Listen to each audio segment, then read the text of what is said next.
Good evening and welcome to the meeting of the Arlington Board of Selectmen for October 30th, 2017. We're meeting at approximately 7:15 p.m. in the Selectmen's Chamber on the second floor of Arlington Town Hall, Massachusetts Avenue, Arlington, Massachusetts. My name is Joe Curro. I'm joined by Vice Chair Stephen Byrne, my colleagues Kevin Greeley, Diane Mahan, and Dan Dunn. We're assisted in our business this evening by Town Manager Adam Chapdelaine, Town Council Doug Heim, and Board Administrator Marie Kropelka. As a lot of folks know, I like to start the meetings with a few words of inspiration. So tonight, the quote for the night is, They who dream by day are cognizant of many things which escape those who dream only by night. That's by Edgar Allan Poe. That's an homage to Halloween tomorrow evening. And also I'll just put a plug that one of our historical commissioners, Eric Stanga, is also by profession a documentary filmmaker, and I know that he has a biopic on Edgar Allan Poe, which is going to be premiering on PBS this evening at 9, so for what that's worth. So we move into our business of our evening. The first item on the agenda is a presentation discussion of emergency preparedness. We're very happy to welcome Chief Robert Jefferson from the Fire Department back to the chamber, and I think that Ms. Chapdelaine, you're also on here as assisting in this. Yeah. Back up if the chief needs it. Excellent. Wise. Good evening, Mr. Chairman, members of the board. I was notified by the manager a couple of weeks ago that you'd like a little presentation on emergency preparedness. Prepared a memo, which I think you all have. I'll try to give you a very abbreviated version of that. I'll give you a couple of examples which will make it easier for you to understand how we operate, and then we'll take any questions you may have. And I'm going to read off my notes. So first, I can tell you right off the bat that I can sit here confidently and tell you that the town's workforce, leadership team, we are prepared for any type of emergency disaster that may come along. And I can stand here and say that confidently because we train every day to be ready. Between the way that we operate on a daily basis and going to having meetings and planning, we're ready for what any disaster might come along. The way that we do that, and it's in your information, and a lot of you have taken the incident command systems courses. We function under the incident command system because it gives us structure and the best way to handle any type of small emergency to large-scale disasters. The incident command system is set up so that there is a structure of command. You have a unity of command, a chain of command, and then a span of control, where things are managed by people that are in charge in small groups, making it easier, and then there's a flow up to the person that would be the commander of an incident. This is done on a daily basis by fire, police, Board of Health, even Public Works. You take a day like today. Someone's out there making sure that as the trees are being cut down and wires are being moved, that someone's overseeing that, and then it floats down in a command structure so that it's done in an orderly fashion, and there's not, unorganized people just making orders. So the incident command system is used naturally in all our emergency situations, but it's quite often used in all of our non-emergency situations. Incident command is used for town day, the night of fireworks, the parade. Incidents are set up and we plan ahead of time, and by doing that, it makes it much easier when the real disaster strikes, so that that's the way we always operate. So when you talk about being prepared, we are prepared, and we operate under that emergency, and I'm going to keep saying that, but we do operate under the ICS, the Emergency Command System. The main objective of the ICS in an emergency situation is life safety. The second objective is always going to be to stabilize the incident, and third will be to preserve property and natural resources. Again, as I explained, there's a chain of command. Someone's going to be in charge, and then they will assign out duties and tasks below them. And those people will respond back up that chain of command to that incident commander once those tasks are completed. Another main topic of the incident command system is that there's common terminology. When you bring a lot of different agencies or departments into a room and you go into an incident command system, everybody should be talking the same language. And that's the true form of incident command, and that's how we try to function all the time. you have to remember, it's not just going to be the town of Arlington that's going to function under an incident. It's going to be either regional, state, or even federal agencies that are going to come in. We all want to have the same thing. Everybody is trained on that incident command system, so when they come into these emergency situations, we're all speaking the same language. So someone isn't calling the back of the house, and someone else is calling at the Delta side, and someone else is calling at the Chet, whatever it might be.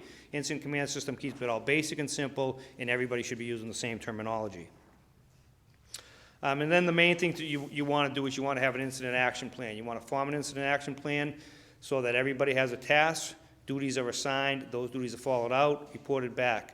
And again, as I go to these, when we talk about Town Day, the fireworks night, and the parade, an incident action plan is set up for that, so that everybody in town knows what's going to happen, everybody knows what their duties and responsibilities are. When we're doing that every year, we're doing the same thing, everybody's actually trained in the incident command system all the time, which makes it much easier when we go into an emergency situation to respond as we have to. Under that incident action plan, you're going to have defined strategies and tactics. You're going to have an organizational chart, starting with the incident commander and going on down. And then in a longer duration event, you're going to have operational periods, whether they be 8-hour periods, 12-hour periods, 24-hour periods. You organize, you set a 24-hour period, particularly if you take like a hurricane situation that may be over the course of several days. You're going to set operational periods, 12-hour periods, the next 12-hour period. You keep reviewing, you keep making sure your tasks and strategies are set, and then you move on from there. That's the basic structure of the incident command system. Then we get into what type of resources do we have here in town? Who is actually responding to help us in these emergencies? Well, we have both internal, which are going to be our town departments, department heads, workforce, and then you're going to have your external things, which may be state agencies such as MEMA, NERAC, the Northeast Regional Advisory Council of Homeland Security is a big asset to us. Other cities and towns that may come in and assist you. So you have your internal resources, you have your external resources. Other resources that we use within the town of Arlington, besides all our departments, is the local emergency planning committee. That is the group that gathers a couple of times a year. We usually have meetings, and we kind of just make sure we know everybody that's in the room. Most of those people in that room are going to be our department heads, or they're going to be operational managers for certain departments. They meet, and then there's a member of the Board of Selectmen on that team. There's usually a member of the media on that team. Private industry such as Armstrong Ambulance, some of the schools in town, they're all on the local emergency planning committee. We meet a couple of times a year just to make sure we all know what's going on, and if there's an event coming up and we have to mobilize, we're going to put certain people in that room that need to be there for that given event. What we have done recently, about 4 years ago, Arlington joined what is known as the Mystic Regional Emergency Planning Committee. What that is a combination of, I believe it's up to 22 cities and towns now, starting all the way over in Everett, Revere, Chelsea, Somerville, and going all the way up to North Andover, North Reading, Burlington. What that is, it's the same as our local emergency planning committee, but it's a group of communities. That gives us more assets if we need them. It also gives us more power when we're applying to federal government, whether it be FEMA or MEMA, for grants. We're part of this regional committee now. We meet once a month, twice a year. They have a larger meeting where we invite other members from the departments that may want to attend. They usually run table talk exercises, do more training. And that's the key to being prepared, is the training and know what you have for resources. Again, you have MEMA, you have NERAC, and then it goes all the way up to FEMA or DEP and so forth and so on. In town, we have an emergency operations center. That emergency operations center would be opened in the event we felt that it was needed in an emergency situation. Myself, as the emergency management director, would be the one that would authorize to open up that emergency operations center. Naturally, I'd talk to the town manager, we'd talk to the police chief, we'd talk to the DPW director and say, okay, we've got a storm coming in, what do you think we should be doing? We'll all go to the EOC, make a decision. When you open up the Emergency Operations Center, you really need to open it up for the duration of the event itself. But sometimes that event's gonna be 4 or 5 days long, so you'll wind down, you'll dismiss people from that operation, then usually there's 1 or 2 people there until you really feel that you can just shut the EOC down. We do have a second backup EOC in Central Fire Station, which was put in there a couple of years ago. That was done during construction of our building, knowing that the police station was going under construction. So in the event we needed some type of redundancy, we have 2 locations that now serve as EOCs. Those rooms are set up basically as a large conference room, but it's got access to whether it be the regular local news, MEMA websites, FEMA websites. We can get into the computers and get into the MEMA resources. It's all set up in there. We also, we bring in IT representatives, actually our GIS guy. A lot of those people come in and assist us in the EOC. In the event something goes wrong, computer's not working, phone's not working right, we have the people in that room to correct all those problems. One of the areas that we have to look at when there is some type of disaster, whether natural or man-made, is sheltering. I know this is all in your memo, but I'm trying to get through it quick. So sheltering, if we needed to open up shelters, again, in the event of a snowstorm, a hurricane, whatever, there are designations around town that we consider to be shelters. Not all of them are true shelters. To be a true shelter, you have to have emergency generation, you need to be able to have heat, you need to be able to have some type of food service to be a true shelter thing.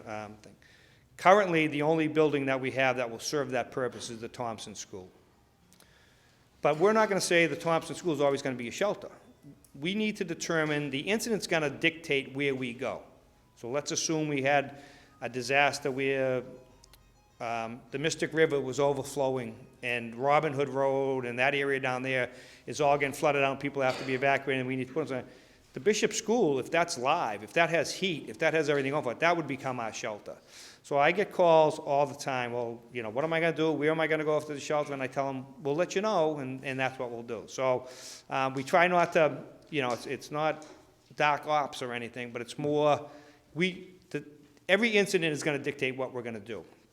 One point that I kind of just went over was when we talk about being prepared and making sure that the public's prepared, our town's public information officer, our webmaster, she constantly puts out information to the public about what they should be doing, how they should be prepared, where they would go.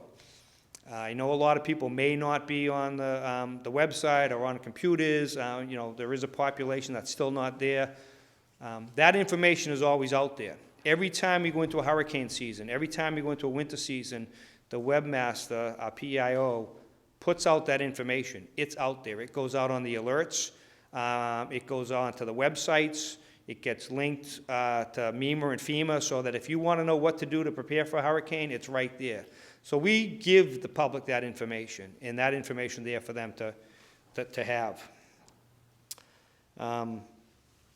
Let me just give you a couple of quick examples of some of the issues that we've dealt with and how we've dealt with them. So we're all pretty familiar with, I'll give you one where we were lucky. So when we had the microburst 3 summers ago, 4 summers ago, 5 summers ago, the days are just flying by. We were fortunate, as bad as that may have been for about a 4-block swath of Arlington, we were fortunate because we were the only ones that got hit. So that was an example of where when we had a disaster and we lost power and trees were down and wires were down, we had the ability to reach out to MEMA, and they came. We had the ability to call Eversource, NSTAR at the time, and they responded. And then they were able to respond trucks from the South Shore and from the North Shore, because we were the only ones that had the event.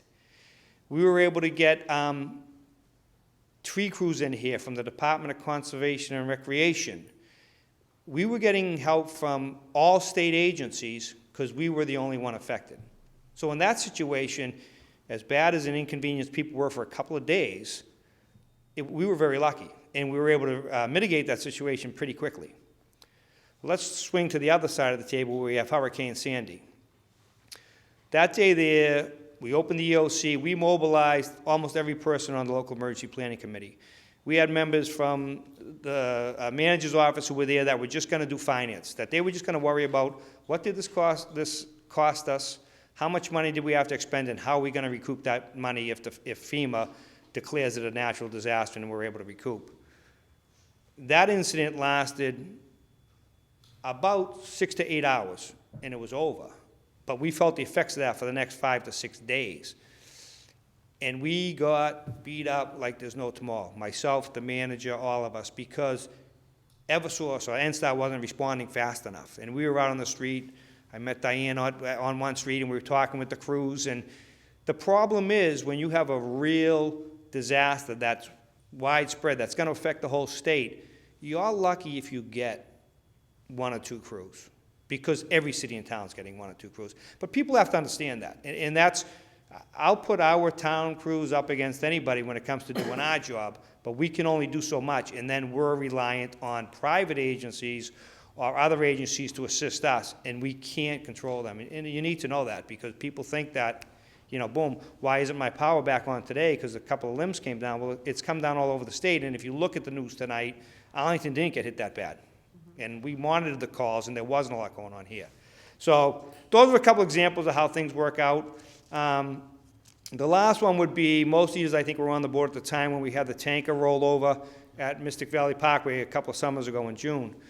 There was another example of where I had sent you all a memo after that, but there was 20 to 25 agencies that had to respond. We had pollution in a waterway. We had to have the MWRA. We had to have the MDC. We had to have everybody. And that was again, that incident started at 4 in the afternoon. The hazard was mitigated before 8 o'clock that night. That remediation and mitigation went on for the next month with Clean Harbors and everybody else. So it takes a village. It takes an army sometimes.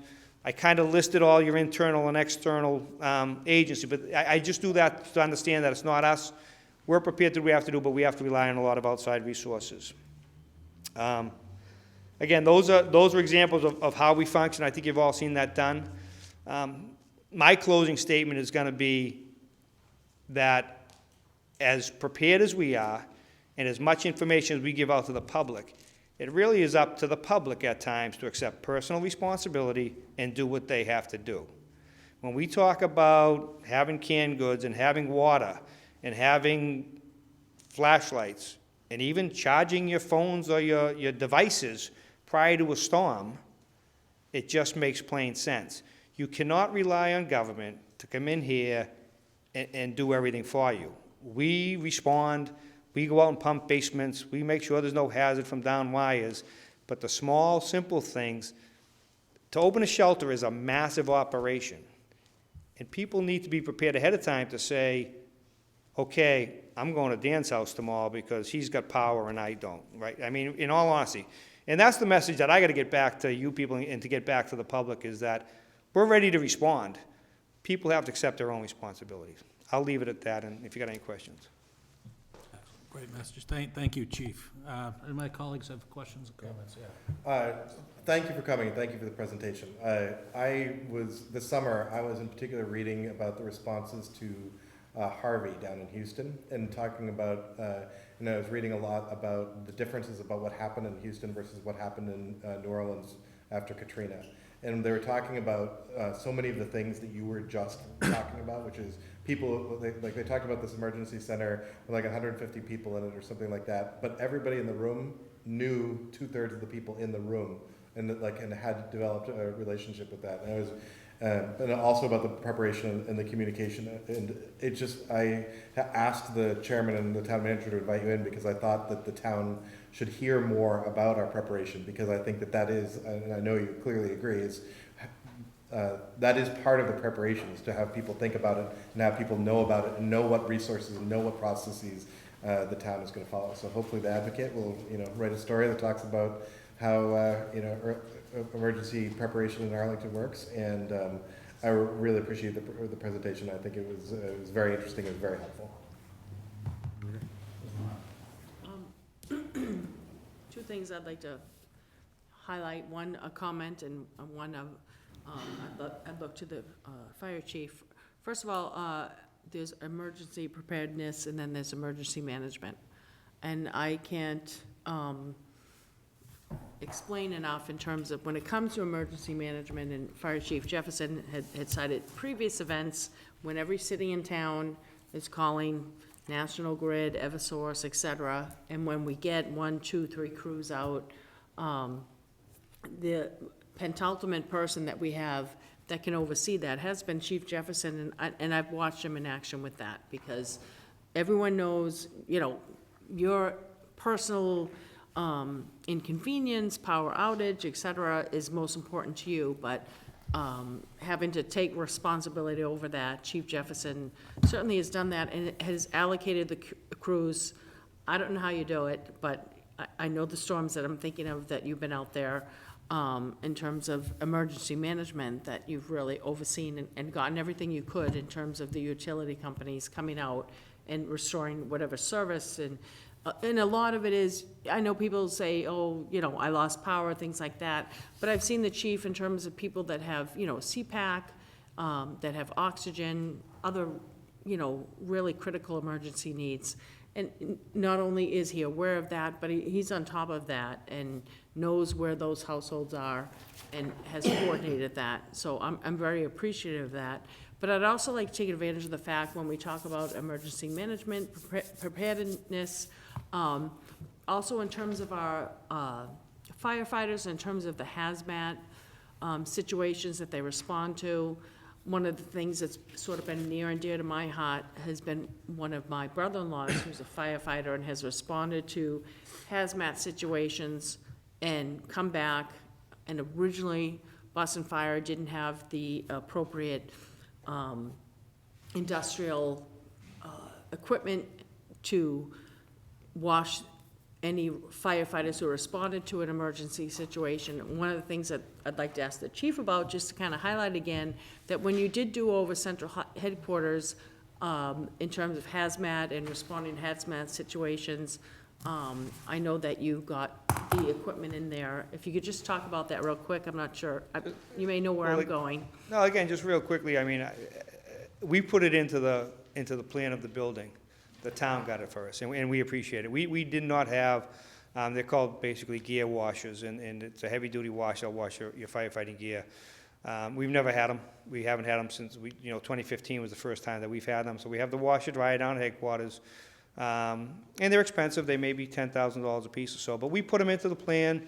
It was part of the building, and it was approved. So we're happy we got it, and it does help. Again, I've been on the job 35 years. We go to a fire, you come back, your gear would be there, you'd hang it back up. Those carcinogens stay on the jacket, and they're there. So it's great that we got it, and I appreciate it. But so one thing I would like, I'd be remiss if I didn't mention, I kind of went over that too many notes, but you keep saying Arlington, emergency management. I would like to mention the Arlington volunteers, and we have a lot of them, and they're always out there helping us. They help with the live events, and they help us with the emergencies. We call them Arlington Emergency Management Agency, which really, I'm the Arlington Emergency Management Director, and they're another division of ours, but it's the volunteers. It's those ones that have been around for years. They have the lighting truck. They have the air supply truck. They respond out in emergencies such as flooding, road closure, and they help us out. They're all volunteers. The problem with that nowadays is there's a core group of them that are still there and still respond, but they all have jobs. If we had gotten hit worse last night and I needed to, I would not depend on them to be there today. They have jobs. They just can't do it. It's not they're working at Shattuck's Hardware and they can run out the door and go help out the town. That's not happening anymore. So I appreciate the ones we have. They do a great job. They're 100% committed, and I'd be remiss if I hadn't mentioned them in the presentation. Thank you, chief. Yeah, Chief. Yeah, thank you. Excellent job as always, Chief. So are you always the incident commander? And again, that's a good point. No, I'm not. As That's a good point, that you did an excellent job. Yeah, no, that I forgot it. Thank you for bringing it up and embarrassing me. No, it's a very good point, though, and real quickly, as the emergency management director, I would normally establish an incident's going to happen. But depending on the incident, again, to be so extreme, but an active shooter at the high school, that's a police incident. The police chief is going to be the incident commander, and we're all going to serve in a role under him. a snowstorm, in reality, I don't feel that I'm the incident commander. I go to Mike Rademacher and his operations people, and we say to them, go ahead, go do your job, and we'll respond to the emergency, but the snowstorm's really gonna be handled by DPW. We had the flu, the avian flu a few years ago. We had the incident at one of the restaurants where there was some type of Yes. Board of Health. So depending on the incident, we're gonna appoint that professional, that expert, to be the incident commander, and then we become a resource for them. But in these large storm incidents where we're forming up, we're at the EOC, then normally the emergency management director will kind of take charge, tell Adam what to do and stuff, because that's the only time I get to do it, and then we go from there, so. It's true. The other one, so, did I understand you, Bob, so from something like Town Day, Town Night, the incident command is set up in advance? When you set up the whole plan for Town Day, that is an incident command situation. So it may not be completely formalized, but the fact that the police have a role, DPW has a role, and whether Marie may be running the whole, unfortunately, Marie happens to be running that Town Day, which we need to have a conversation with, I know you're gonna bring up later. No, that whole, the way that thing is planned out is the same as we would plan an emergency incident like that. You've got more time to do it, the marathon. All those things are set up under the incident command system so that people all have a role, people have assignments, they have tasks. But when you do that all the time and an emergency hits, it's the same thing. It's just much easier to do it. Thank you very much. Yep. Move receipt. Have a motion to receive? Second. Second by Mr. Byrne. I just, before we take the vote, I just want to thank the chief also. I've had the opportunity to represent the board as liaison to the local emergency planning committee, and I think that one of the points that Dan made is important, that people do have those relationships there, because when the committee's convened, it is an opportunity for some of the department heads and the other key staff, as well as some of the private folks like Armstrong Ambulance and others, to be there and to both discuss approach to potential incidents together, or take part in training. I think it was Zika, I think, a few years ago, there was a special, I don't know if it was Zika or Ebola, blanking, but Yeah, the Ebola, yeah. the Ebola, there was a training was offered for the entire group on how to respond to public health emergencies as well. I know you gave a shout out to the Arlington Emergency Management. I guess that is the same as the CERT, more or less, is it? It is. In the old days, there were the Arlington Auxiliary Fire, the Explorers, but under that group, they have a core group of about 10 to 12 of them that, again, still help us respond all the time. And they have formed up a CERT group, which is a Citizens Emergency Response Teams. Yeah. And they have about 30 people there. That's not as active, and that's where it becomes hard to keep people active. Yeah. Because we also have the MRC, which is the Medical Reserve Corps, which basically Christine Bongiorno from Health and Human Services organizes. That's a lot of medical staff, and when they have these flu clinics and they need additional help, those people are running. I mean, the way Christine would run a flu clinic down here in the town hall is an incident command system. She has it set up that everybody's got a task and everybody's got a duty, and everybody's reporting back up that chain of command. Yeah. Thank you, Chief. Yeah, I wanted to call them out too, the Medical Reserve Corps. I think that's important. A lot of nurses and such, so. I have a motion to receive and seconded by Mr. Byrne. All those in favor? Aye. All opposed? Great. Thank you very much for coming in this evening. Thank you. Really appreciate it. Thank you, Chief. Next item on the agenda is our fiscal year 2017 fiscal year overview. Richard Biscay, Comptroller. Come on up. Thank you, Mr. Chairman, and members of the board. I'm the emergency preparedness for debits and credits, so if anyone needs a ledger entry, let me know. I'm ready. Yeah. But all serious, I just wanted to come before you again and just give you a general overview of the fiscal year 17, which ended June 30th. I also prepared a memo. I don't necessarily want to read it word for word. You have it before you, but for the members of the audience and people viewing on TV, just want to let you know that we have closed the books on fiscal year 2017 successfully. We have completed our fiscal year 17 financial audit, and the results of those audits should be complete before the end of the calendar year. I would like to make note that we, last year, took it upon ourselves with the support of the board and town manager to do a comprehensive annual financial report, which is called a CAFR. It's I'll call it a super audit. It's basically recognized by the Government Finance Office Association as the creme de la creme of audits.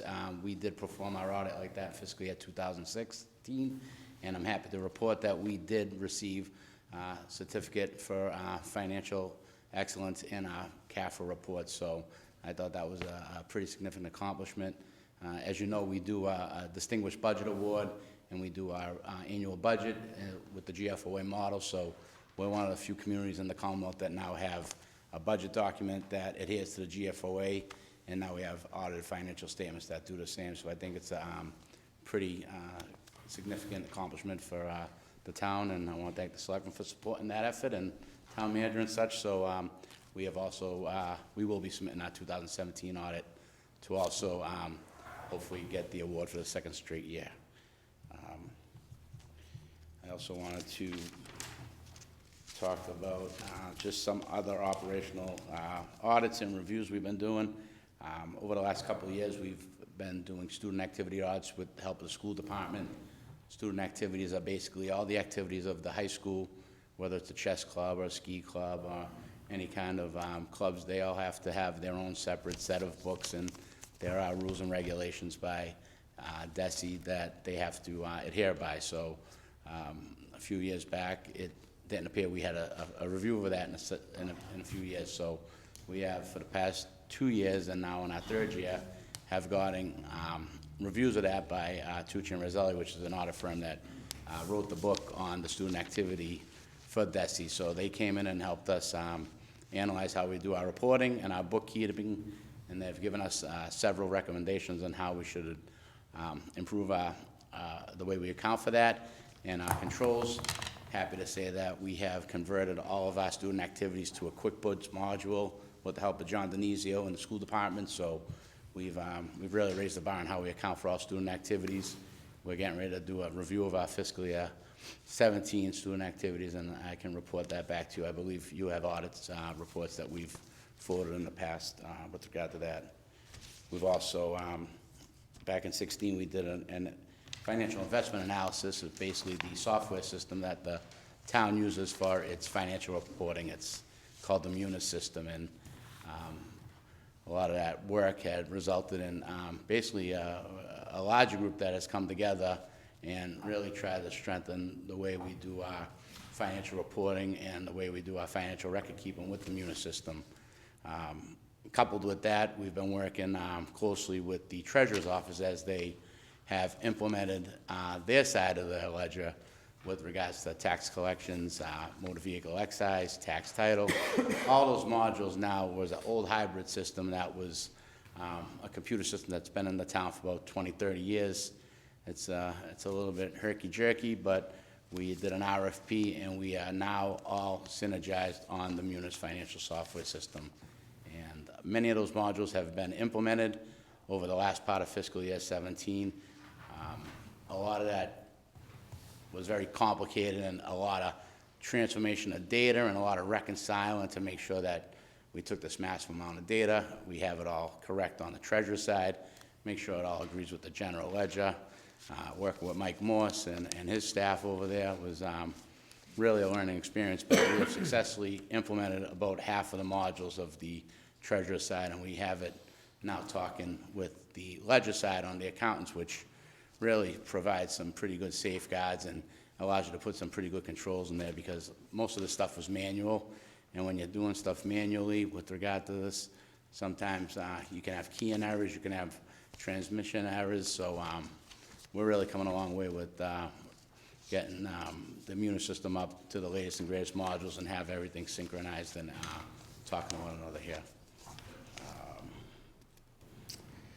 The other thing we've been trying to do is really strengthen our policies and procedures.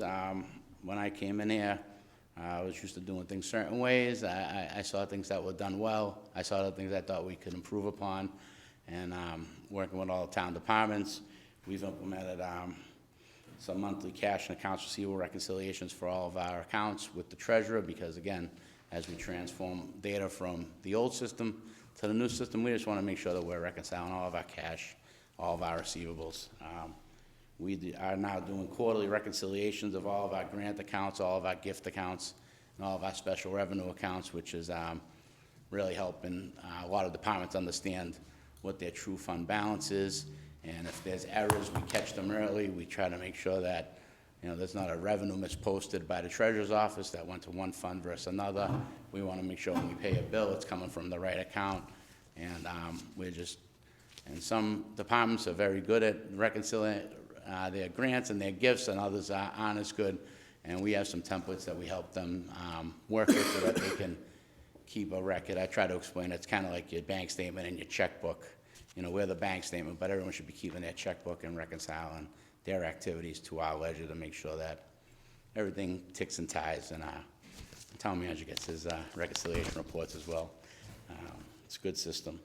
And again, just we do reconciliations of the CPA fund, which is new to the town. I work with Amy, I work with Jim Feeney, and we set up a reconciliation for that. We went through fiscal year 17, all their records tied to our records. It's a great system.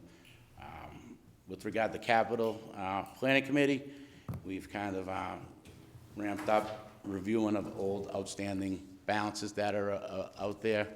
I've noticed that there were some balances 6, 7, 8 years old. We're really working closely with all departments to try to find out if there's a spending plan, if that's just an appropriation turn back.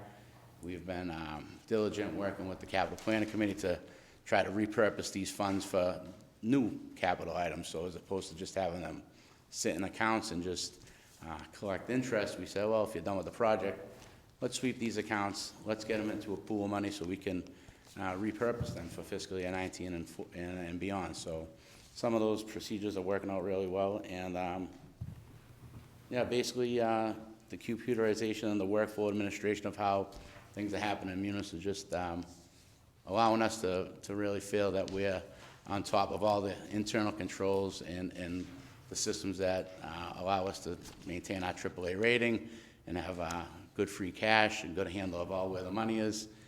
And that's pretty much all I got to say about fiscal year 17. Again, I gave you a memo, but surely happy to answer any questions, anything I can do to assist or tell you.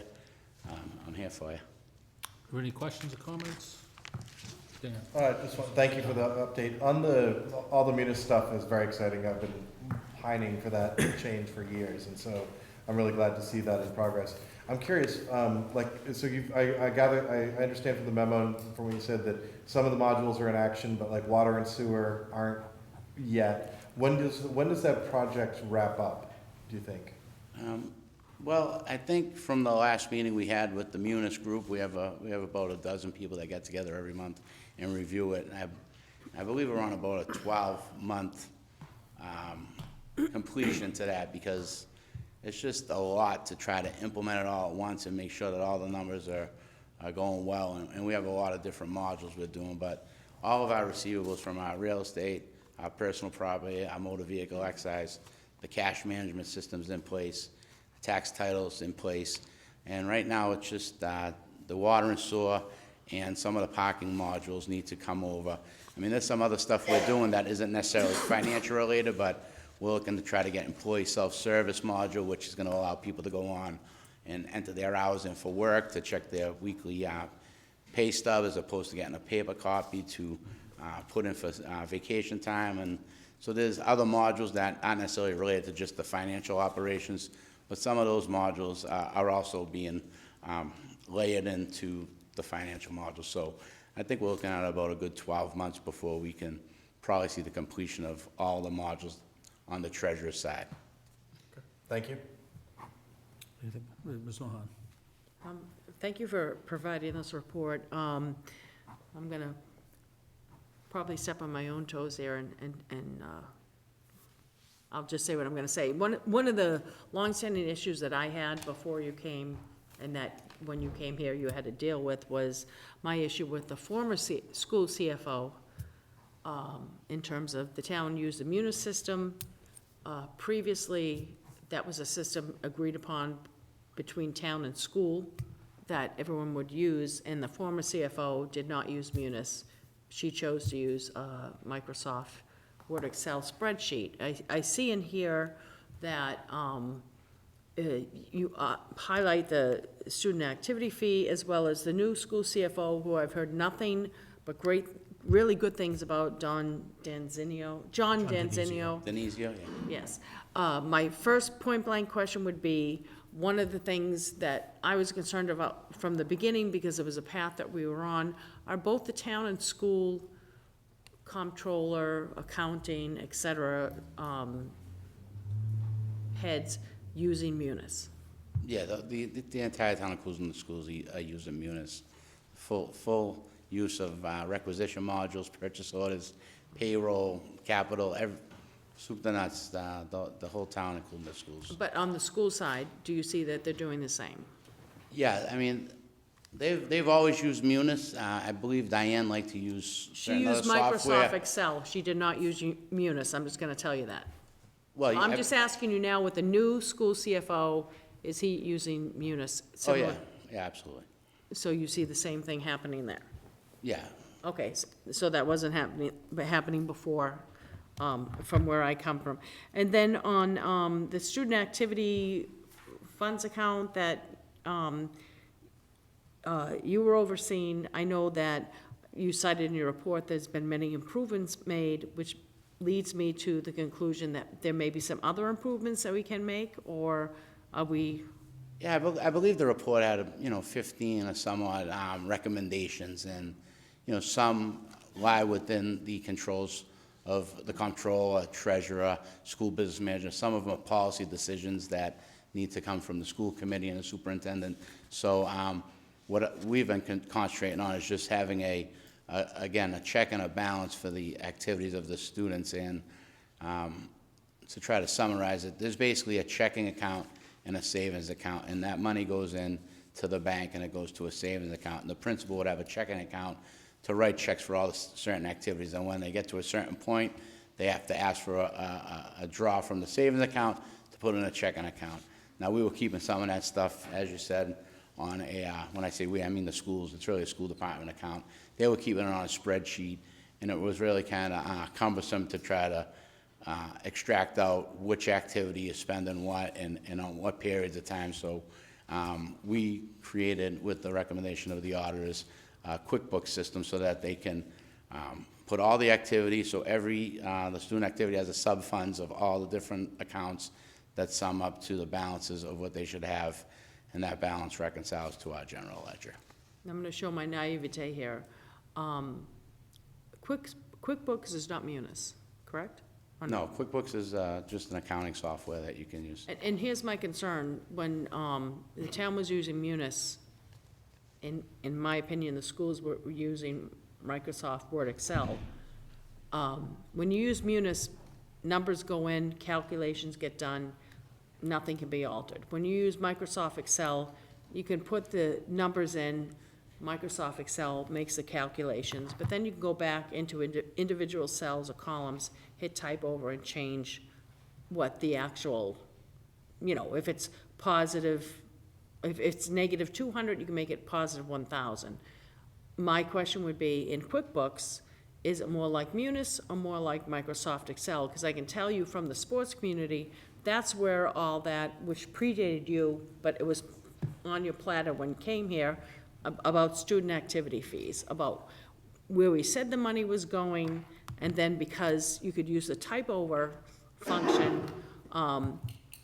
you could kind of send it somewhere else. So my question is QuickBooks more like Munis, or is QuickBooks more like Microsoft Excel? No, it's very similar to Munis. It's an accounting package that records ledger activity. There's no cutting and pasting and changing formulas. It's basically a version of Munis that a small business or a company would use. That it's just a generic municipal. It's a generic software package for accounting. So unlike Microsoft Excel, if you're in QuickBooks and Yeah, it's really nothing like Excel, you can't hit- honestly. I'm saying you can't hit type over and change that number. No, and it's all historic data and And this ledger isn't a activity. reflection on you, I'm just saying No, something it's- that you came on. No, And- it's yeah, no, just and- trying to and- explain the difference. so. It's more like Munis, it's Munis more than Microsoft Yeah, it's an accounting Excel. software package. Excel is just a spreadsheet. I know, and it never should have been used, in my opinion, but that's all. And then, when you talk about, new modules and the, migration to, Munis, part of me feels like, you know, when I first got on the board, Munis was the system that we all chose, and that's what, on town and school side, we should be going. So when I see a migration to Munis, it indicates to me that there still needs to be some functions that haven't been operating under Munis. Or am I misunderstood in the fact that when you say migration to Munis, that, town, school, including treasurer side, we're all on Munis right now?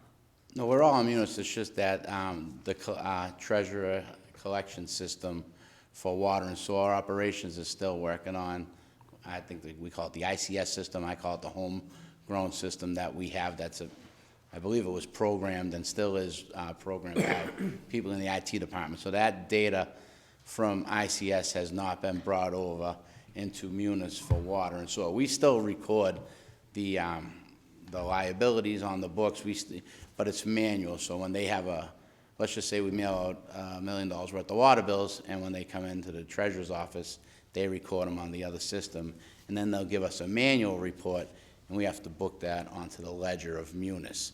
But when you get Munis on the treasurer collector side, they're entering it right into Munis, and then it flows right into the books after we do our own check and balances. They give us a report, we make sure it matches what's on the screen, and we hit the button, and then it all posts automatically. So there's some automation that helps once we go on to a fully integrated Munis system. Okay, and I want to thank you for allowing me to ask all these questions, which it sounds like we're at where myself and others would like to be in terms of the best thing is using the same system across the board. It's Munis, and it sounds like we're pretty much there in terms of maybe a few recommendations from the Roselli clock. Yeah, I mean, Consulting. we're there in that we've decided that's what we're doing, and now it's just putting it all in play now. We've made the plan, now we gotta work the plan and get it all implemented. And I want to take advantage of the fact to thank the school CFO, who's pretty much new on the job, John Denzinio, because it sounds like he's also on the same page, and that's something that everybody wanted in terms of when we go forward, in terms of if we talk about town school consolidation, finance committee, finance department, we're all pretty much on the same page. Thank you, Mr. Chairman. Thank you. Anything? Yeah, Mr. Greeley. Yeah, so, thank you, Richard, for this and all the excellent work which you've done since you and our new treasurer have come in. I mean, I think you're really working hard to streamline things. I do have one issue, though. As I read your summary, you thank the Board of Selectmen, you thank the manager, and you especially thank Marie Kripelka. Well-deserved.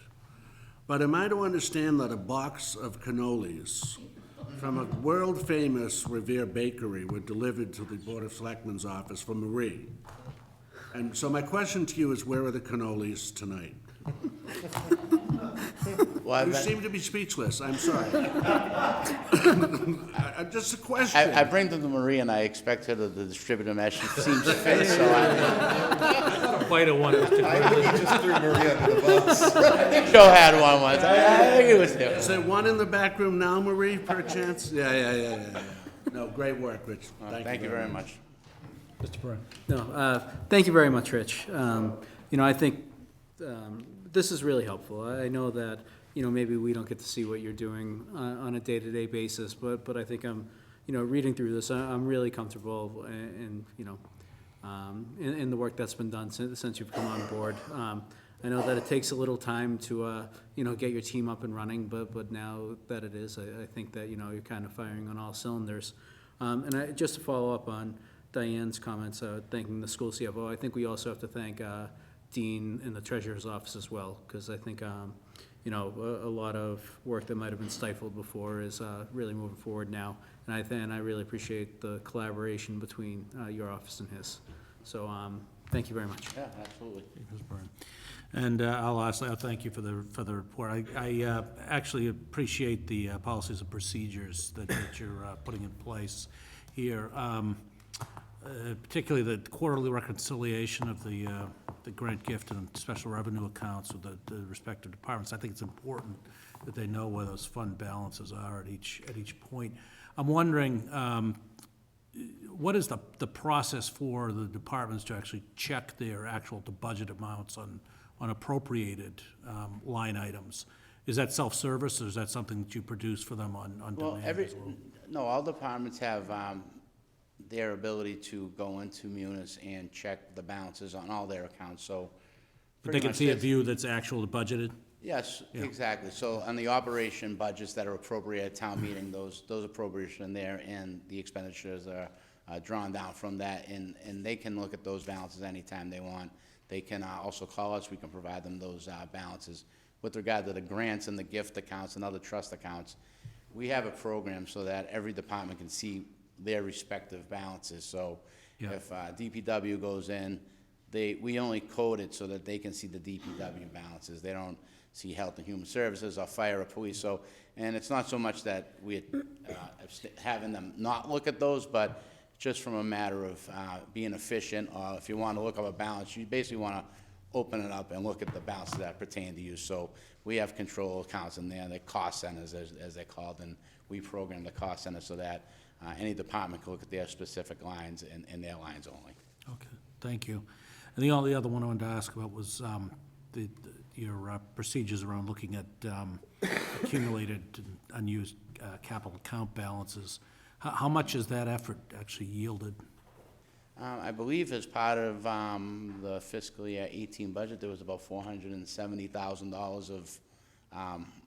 we call them carry forwards or turn backs that we've basically reappropriated, because there was some, every department would ask to use it in a different manner. So when I first came on, I put a policy out, talked to the town manager, and said, I'd like to try to have a formal process of sweeping these into an account and then repurposing them for the out years going out. So now we've kind of made a part of the process that when we review the request for capital, we're also going in with the list of balances from prior years, and anything that's over 2 years old, we're really trying to scrutinize and either have them have requisition purchase orders in place to get through it, or just kind of surrender the funds. And sometimes it's very easy, and other departments, they'll take it out of their cold dead hands, but we try our best to keep it consistent and just to keep that ledger manageable, and to actually have some dollars to put towards the many requests we're getting, so. Great, thank you very much. Sure. Do I have a motion to receive? Move receipt. Second. Mr. Greeley. Mr. Greeley and Mr. Byrne, okay. Any further discussion? All those in favor? Aye. All opposed? Thank you very much All for right, coming thank in. you, I really everybody. appreciate it. Next, we have for approval, Arlington Public Art Youth Banners. Martina Tonga, Arlington Public Art. Hi, Martina. Hi. Hi. Hello, everyone. So I'm writing to you to request the installation of the Arlington Youth banners. I'm from Arlington Public Art. This will be the third year that we're running this program. We have put out a call this year for submissions. The theme is water. My other job is I'm a curator at the Cordova Sculpture Park and Museum. And just last week we had over 70 Arlington high schoolers come to visit My an daughter was one. exhibit. Yep. Yay! And visit a show that I curated on water. It's a photography show from the permanent collection. So we are looking forward to many submissions this year. The format will be the same as last year. The months of March, April, and May in the Arlington Town Center. This double format that seemed to work very well last year. Does anyone have any questions? Question, Mr. Dunn. Marie, does it fit the calendar? It does, we've looked into it, we've worked together, so far it's good. Move approval. Second. Moved by Mr. Dunn, second by Mr. Byrne. Is there any further comments or questions by my colleagues? I'll just, Mr. No, Greeley. just thank you. My wife is the art teacher at St. Agnes in a couple of years. Yes, Yeah, and were those kids thrilled? great. To see those banners, you Yeah. know, and the school certainly appreciated their inclusion. And Great, that's It's a wonderful. wonderful thing. Thank you very much. Thank you. And I'll say for myself, I've enjoyed this project. I know for the first 2 years, I was invited to be one of the jurors on this. It's all blind judging, and it's far more difficult than most of the decisions we take in this room. There's such good artwork there, and there are usually multitudes of submissions, more than the exhibit can accommodate. Also be remiss if we didn't thank the Gracie James's family.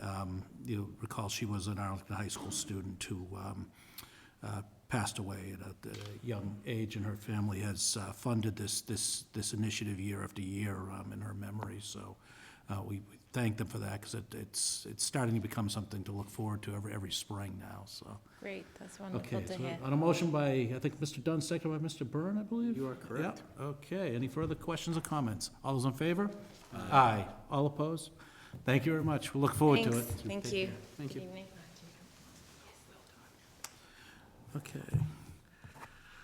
Now we move on to 2 sandwich boards for Sarcoma Foundation of America's a cappella festival to belt out cancer. Anna M. Palazzo. Is Anna here? I didn't see Anna. Is she here? Move approval. Second. Yeah, I'm We feel can move comfortable with this. We can move approval. I think we have the Agree. memo here on what it is, so. We have a motion by Ms. Mahan, seconded by Mr. Greeley. Any further comments, questions? Okay, all those in favor? Aye. All opposed? Okay, that is approved. We now move on to the consent agenda, where, in general, all items will be taken with minimal discussion, one vote. Minutes of meetings, October 16th, 2017. Request special one-day beer and wine license, 11/3/17 Robbins Memorial Town Hall for a 7th annual Out on the Town Gala to support the Arlington Youth Counseling Center. Colleen Legere, Executive Director, AYCC, requests special one-day beer and wine license, 11/4/17 Robbins Memorial Town Hall for private event, Elizabeth McGrath, and request contracted drain layer license, Ferrante Construction LLC, Bedford, Mass. Do I have a motion? Move approval. I have a motion by Ms. Second. Moved by Ms. Mahan, seconded by Mr. Byrne. Is there anybody here wishing to speak on any of these items? Hearing none, any further discussion? Hearing none, all those in favor? Aye. All opposed? The consent agenda is approved unanimously. We now move on to appointments. Park and Recreation Commission, Associate Member John Donato. Mr. Donato, come on up to the mic and Good evening. tell us a little bit about yourself, for those of us who don't know you, and why you'd like to serve on the commission. I've lived in Arlington for 49 years now, my entire life. I'm a teacher and a coach at Minuteman High School. I've coached at Arlington Catholic High School. I coach my sons in baseball here in town, basketball, and I'm very involved. I'm a town meeting member.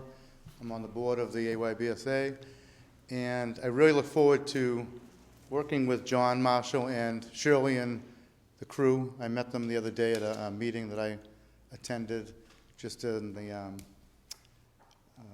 in public seating, and I just find it really interesting with the park and the fields and all the things that are happening here in Arlington, and the rink, and I've been involved with hockey and baseball, soccer, tennis, so I have a huge background in that, and I just look forward to dealing with, working with Arlington in a different manner.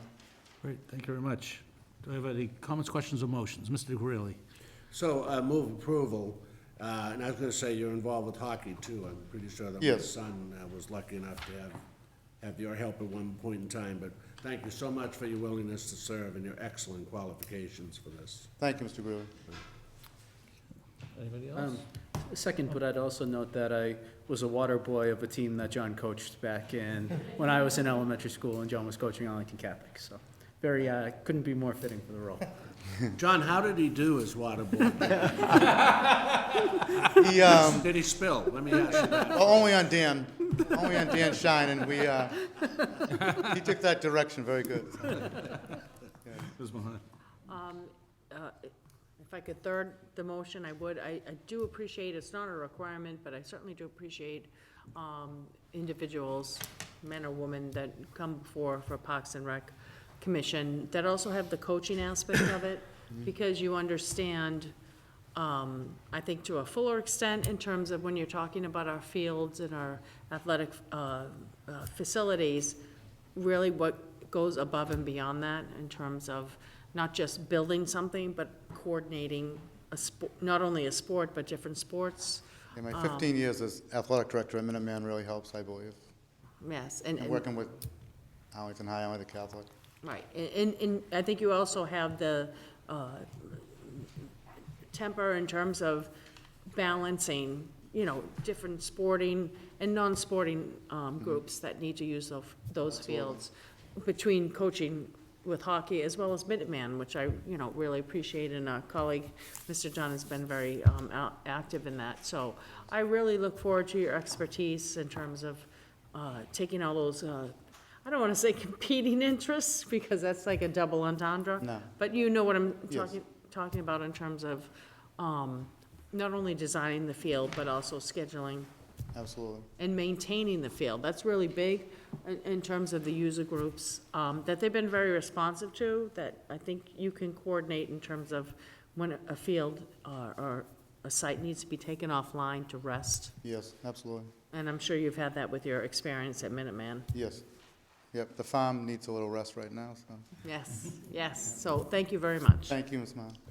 Anything Thank you else? for volunteering. Yes, I'll just say that I was thrilled to see you come Thank you, Joe. forward, too, so, thank you very much. So we have a motion on the floor, maybe Mr. Greeley, second by Mr. Byrne. All those in favor? Aye. All opposed? Unanimous? Thank you. Congratulations, thank you very much for serving. Thank you very much. We now move on to Citizens Open Forum. We did have a sign-up sheet that was outside. Except in unusual circumstances, any matter presented for consideration of the board shall neither be acted upon nor a decision made the night of the presentation in accordance with the policy under which the open forum was established. It should be noted there is a 3-minute time limit to present a concern or request.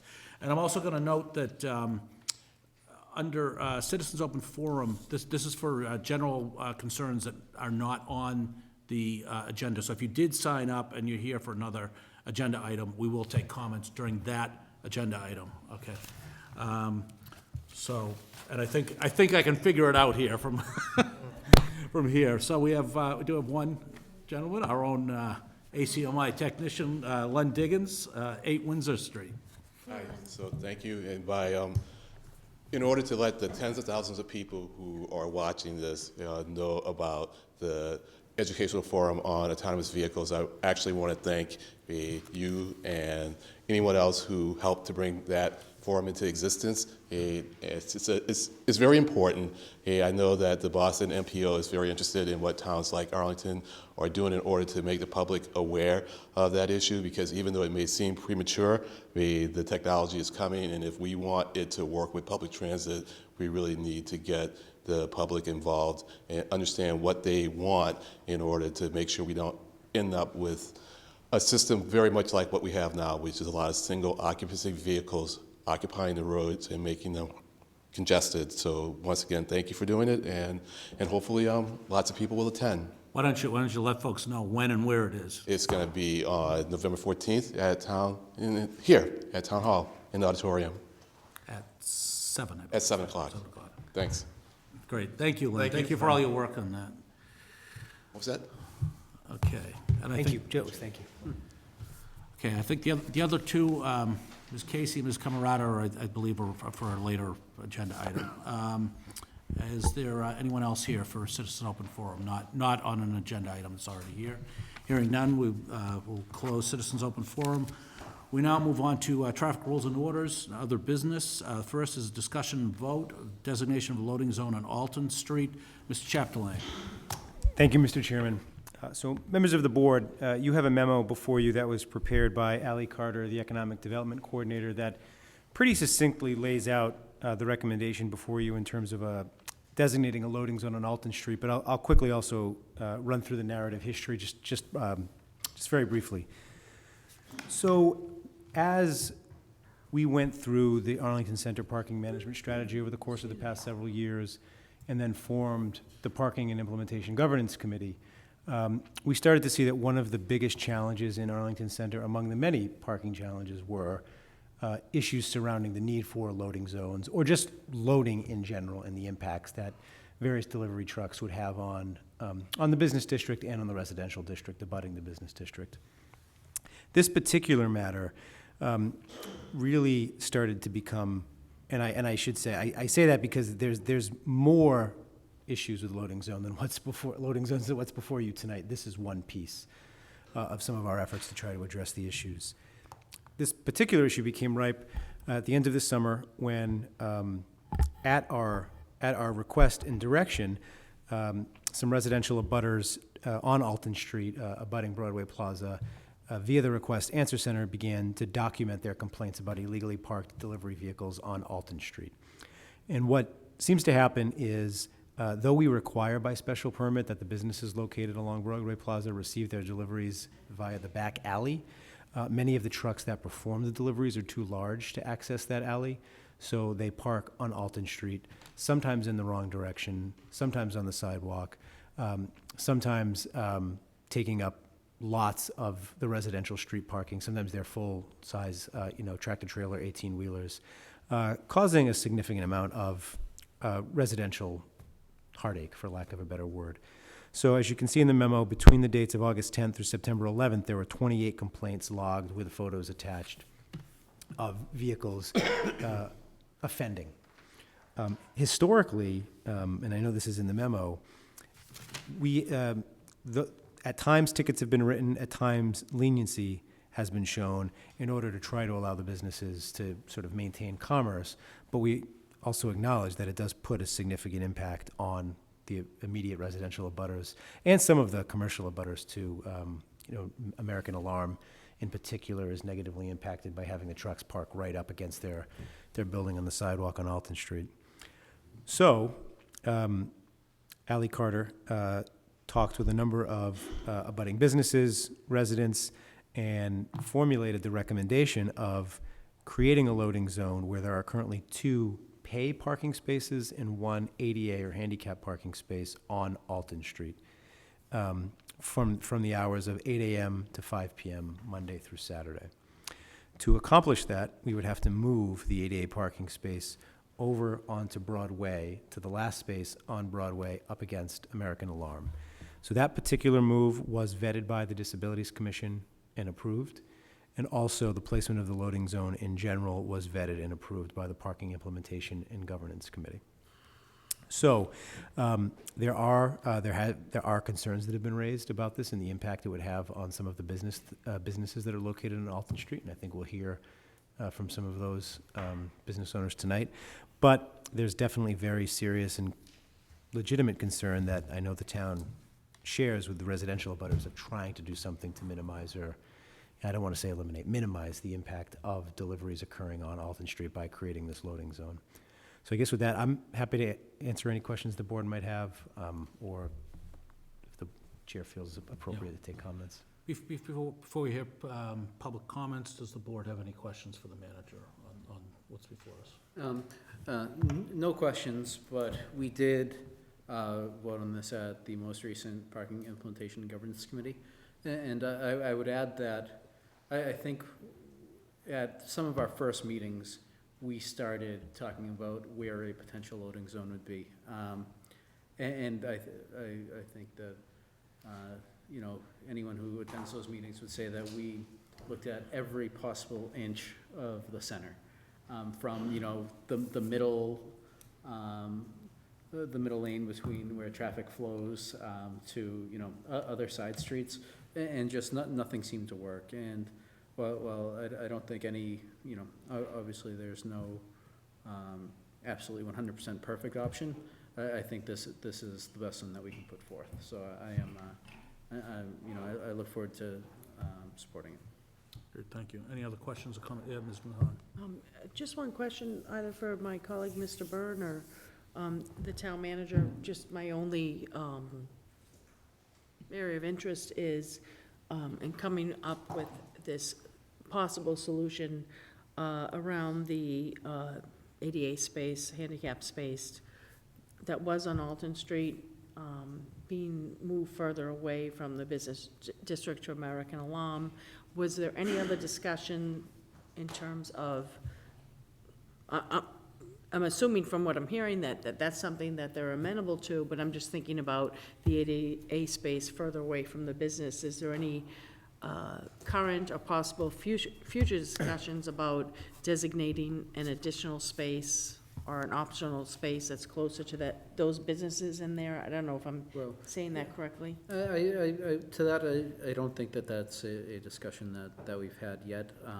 You know, we're not removing a space. We are, you know, we're, you know, adding one right back. And I think that while it is a little, you know, a short distance away, I think there is still sufficient handicap parking for the center there.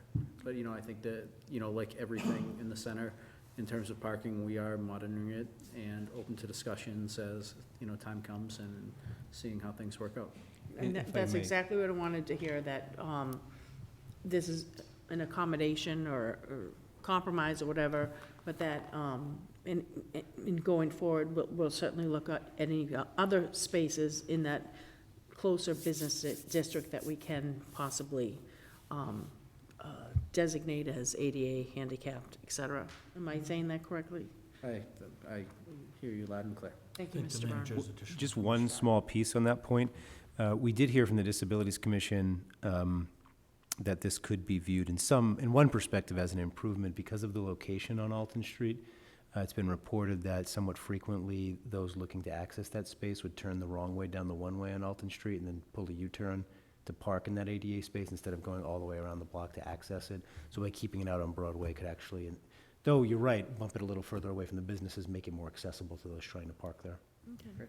Thank you, Mr. Byrne and the town manager. Okay, anything, Mr. Curro? Yeah, so, how will it be marked? Because if I'm understanding up till 5, but after 5, you know, someone going to the region, for example, could park there, am I right? So Yes. that, So we will put a sign in the front and a sign in the back that clearly designate the loading zone times.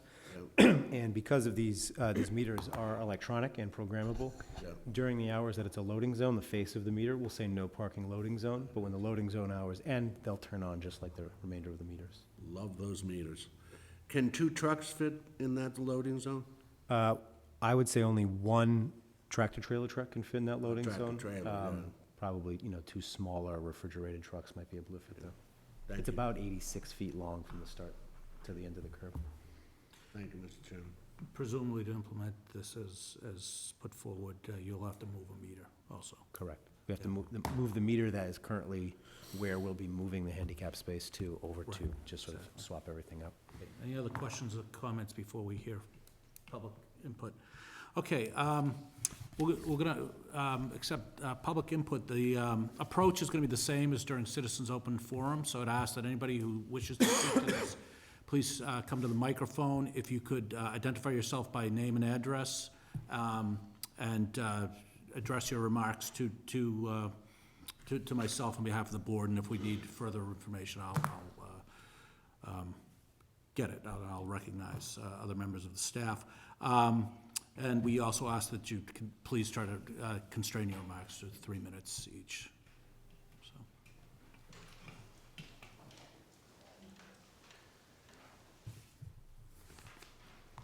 Mr. Chairman, thank you for having me here tonight. My name is Michelle Familari Casey. My parents, George and Susan Familari, own the property on Alton Street and Broadway, and I'm here to represent them tonight.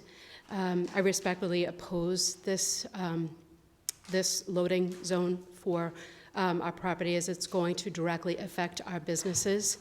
We have several small businesses in this area, and they do have a driveway in the back of the building that we have always, over the past 35 years, have always made the tenants aware that they need to have their deliveries in the back truck. So I'm very concerned.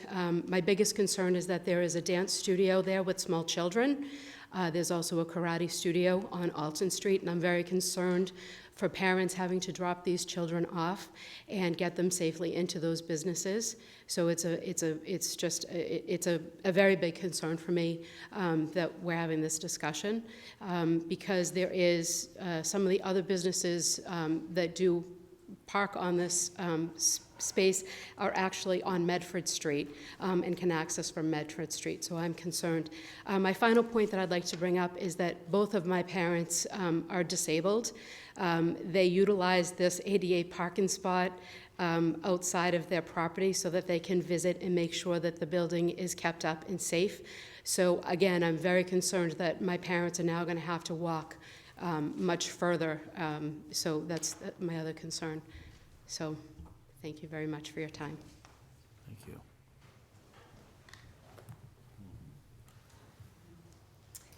I'm Elizabeth Camerata, and I own Alton Street Dance, and obviously Michelle is my landlady, which I'm very fortunate to have. I am concerned, I literally have a whole list of concerns. God bless you.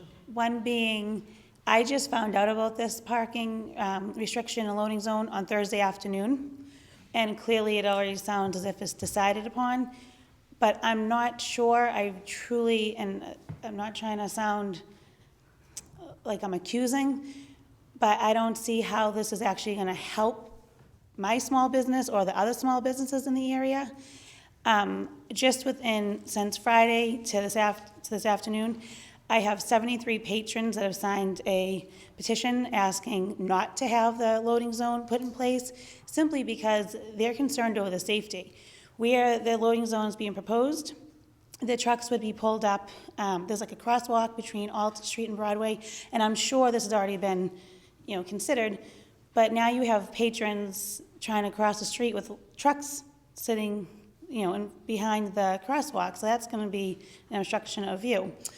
My other concern is, or not necessarily a concern, but I'm a little confused because they're talking about the trucks parking on the street, but there's still going to be trucks waiting on the street to either get in the loading zone or into the alley. So it's not really going to help the problem at hand. And then as far as me owning the small business, where is this going to help me? I'm going to always have delivery trucks parked in front of my business with children coming in and out, obstructing the view of potential clients that, maybe walking down the street with their kids or whatever it may be. And I'm also confused because the residents who've lived in the area, they knew what they were moving into. They knew they were going to a hustle and bustle in the center of town. So, I knew I was going into the center of town. When they moved into their respective homes, they knew that as well. My dance studio has been a dance studio since way before I was even born. I started dancing in that space in the 80s. And the businesses have been there. My parents grew up in Arlington. There's been businesses there forever. It's always been, trucks unloading and so on and so forth. And for the record, I do not get deliveries. And who is it affecting the most? But my business. So I'm not quite sure if that was necessarily thought of. Just about 45 seconds, yeah. Well, I'm not trying to be rude, but I kind of feel like, the one neighbor that's been complaining has been documenting this since August. I found out about this on Thursday. Again, so why is his voice better than mine? So that's my question, if you could actually answer that for me. Actually, this is the first time that we are hearing any public testimony on this. So, yeah, Mr. And I certainly didn't have these conversations myself, but it was my understanding that planning staff has been speaking to you for some time about this recommendation. What your understanding is that this was brought up, maybe, I honestly can't remember, it was when we had the first meeting about the improvements to the center, and someone said, well, how about a loading zone here? And I said, well, that would hurt my business. And then someone came down, and I cannot remember her name right now, And she came, she looked around and said, that's ridiculous. Forget it, don't worry about it. So then Ally told me that there was residents complaining, this just recently, maybe in the spring, about the trucks. And I told her I was, opposed to the whole idea. And then that's when she contacted me again Thursday, and I asked her which residents, and she told me it was one resident who happens to also be on town meeting. So that's also a really large concern because, we're all down there, and I want the greater of Arlington Center too. But how is this, you're taking away convenient parking from a small business. You take away convenience from a small business, now you're taking away revenue from a small business. So, I think, and then the time restrictions, you're talking Monday through Saturday from 8 to 5. I start my classes, at 3 in the afternoon, as well as the karate studio. They have roughly the same type of schedule. And it's not just people parking for my business or the karate business, it's people of the entire center. There's myself, the karate studio. I have parents that drop their kids off at me, and then they go to drop off karate. And then they'll go and grab a cup of coffee and go to the book rack or to music lessons. So it's not just hurting my storefront. Now you're taking away convenience for all the businesses. And I'm almost to the point where I almost feel like, is this personal against me? Why is it my business? And you say that you looked through all the potential places. There's a taxi stand right out Mass Ave. Maybe they could move back to Memphis Street where they used to be. Or how about, you're talking about changing parking? There is no parking in front of the house next door to the alley, but there's ample space. So if you could make the change in front of the studio, you can make the change in front of that home. And if I'm correct, it is only one resident that is for this, and I actually have the signature of a resident on the street that is opposed to it. And I'm happy to leave Thank you, Mr. all Moran. 70 Yeah, plus if you could signatures. give it to Ms. Kropelka, we will enter that in the record. Thank you so much. Thank you.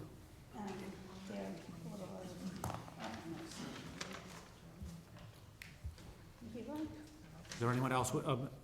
Crayley? I'd just like to ask a question. Oh. I guess of Adam. So is it true of 28 complaints received from August 10th to September 11th from just one neighbor? The complaints were filed from one neighbor, though my understanding is there's a significant number of businesses in the center who have expressed support for the proposal.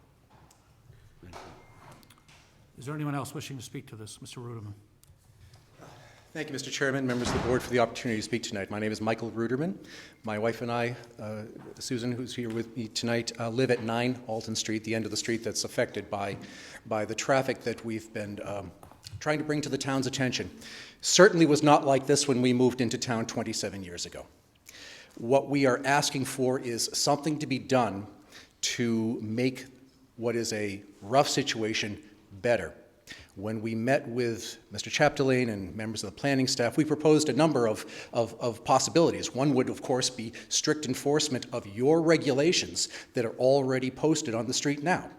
That would require the businesses that are served by deliveries to the alley to insist that their vendors send trucks that are small enough to fit through the alley, as I'm sure these same vendors operate in, Boston or Cambridge or many other places where you don't have the opportunity to park a 53-foot 18-wheeler on a residential street. That would be one option. We proposed a variety of them. Mr. Chapdelaine suggested the measure that's in front of you tonight of creating a designated loading zone at the end of Alton Street. That would be an improvement. It's a good first step. We would appreciate your positive consideration of it, both for traffic safety, the sight lines that are cut off by having vehicles like that parked on a residential street, the safety concerns of pedestrians, young and old, who are crossing the street to get to businesses through those parked vehicles that are illegally parked now. Primarily, though, I'd like to speak to the noise and disruptions of effectively living next to a loading zone. And I would ask all of you to think for a moment what it would be like to try to conduct your daily work at an office where your window looks out on refrigerated tractor-trailer trucks running their motors for extended periods of time. every day. This is the situation right now that has caused Mr. Sampson, the proprietor of American Alarm, to tell me that he's had to move people out of the offices that front on Alton Street because the trucks that park on that brick sidewalk are too disruptive for them to take telephone calls, as they are to my wife, who happens to work from an office at home, who has to suspend communications with clients from time to time because of illegally parked vehicles that are violating your regulations. So for 5 seconds. So for noise, disruption, for parking impediments, for sightline safety, to make some improvement in the situation which was not what we first moved into 27 years ago, but which is now, we're asking for you to favorably consider the scheme that Mr. Chapdelaine has put in front of you. And I have the support both of my wife, of our neighbor across the street, Mr. Jeffrey Jones, that I believe has communicated his support, also the owner of the first house on Belton Street on that side, as well as my communications with the proprietors of American Alarm, who are also in favor of this proposal. Thank you very much. Thank you, Mr. Ruderman. Any questions, Mr. Ruderman? Yeah, Ms. Mahan. Yeah, through the chair, if it's appropriate, the town manager, taking all the information that we've received as well as what we've heard tonight, I'm just, sorry, as well as we talked about moving the ADA handicap space, looking at designating this particular area from 8 a.m. to 5 p.m. as a truck loading zone, to me, that seems extremely lenient in terms of looking at, I guess my question would be, was there any consideration, or should there be any consideration in terms of, I've worked at various businesses in the town of Arlington beyond my professional career right now. To me, designating 8 a.m. to 5 p.m. for truck deliveries, was there any, or could there be any consideration, especially in terms of the testimony from the microphone from the dancing? I'm a cheerleader coach, so I'm not minimizing. I don't mean to just say dancing. I totally respect that. From 3 p.m. on, my thing would be, was there consideration, or is this something that we could perhaps reconsider? Instead of making it 8 a.m. to 5 p.m., normally in Boston, Cambridge, other cities that I've traversed in, it's usually a 1 to 2 hour leeway in terms of allowing delivery trucks to come in, and normally they're in the morning hours. So what I'm trying to do is balance the karate business, the dancing studio business, etc. That seems to be a peak from 3 p.m. on. My thing would be, could we reconsider the 8A to 5P to perhaps an 8A to 10A, or 8A to 11A, or something else? So the complaints spanned the entirety of the duration, in fact, all the way up till 6 p.m. So I think the current state is that trucks make deliveries over the course of the entire day. I think there is something, excuse me, to the argument that by designating a loading zone, you would make, make trucks more willing to come at a scheduled time because there would be a designated space available to them. Also, over the years, as we've talked about this, what we've learned through discussions with the various businesses is that because we're not Boston and Cambridge, we don't sort of have the cachet, or the clientele isn't valuable enough to these delivery companies to come at a specific time, and that's one of the challenges we have here. But I do think it's well within the board's purview to consider a different time frame that it thought was appropriate for a loading zone, if it was so inclined to go forward with a loading zone. Well, my motion would be that instead of, sorry. Could I suggest we hold off on the motion so we hear from all members of the public? You can put it out if you feel. I'm not sure if we've finished hearing from them. Okay, I'll just say one final comment. I think 8 a.m. to 5 p.m. for this pure delivery truck business is extremely exorbitant. And I know, having worked in various businesses in Arlington, those trucks will deliver when they know they can get their goods in.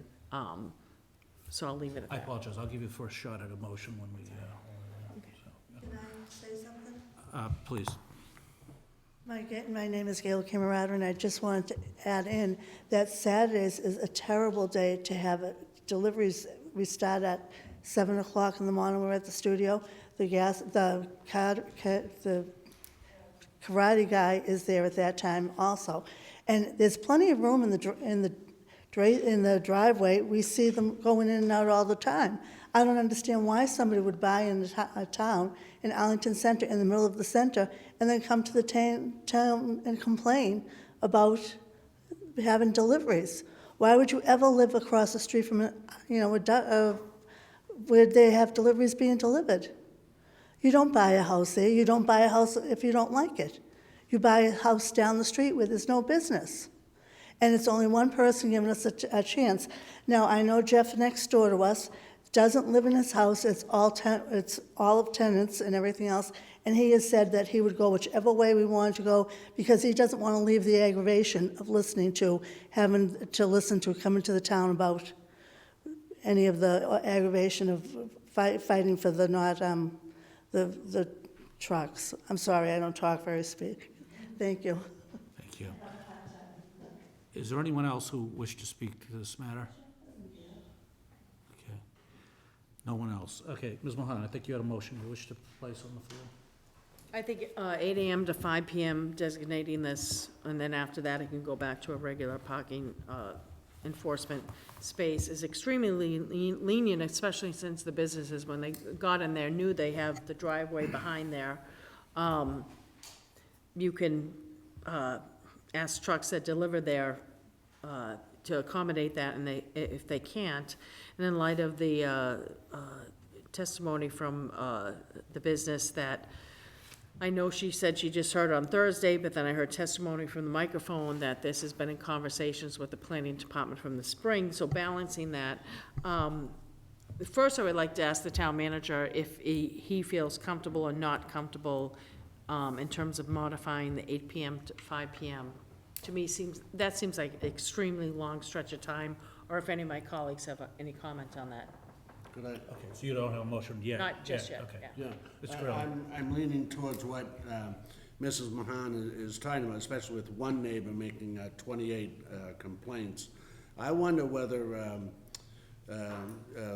our development or planning or whatever would meet with businesses for a discussion related to them having to communicate with deliveries that they need to be done between 8 and 1, let's say, Monday through Saturday. But I'd like to get input from the businesses in terms of timing, but I have a tendency to agree with you. I think it makes sense, to be fair to both residents and businesses. So I just, can we do a survey kind of thing before we make a specific proposal on whether 8 to 1 or not? Excuse me. Adam, correct me if I'm wrong, but Ally has been in touch with the businesses constantly throughout this. We just heard from the spring that we've been out and about talking to businesses in Arlington Center. Totally accurate. No, I'm sorry. I'm sorry, we have. That's my understanding of the process, and Ally's been giving very thorough updates. I would, and I'm happy to have a further discussion about timing. I don't think we can have one about location. No.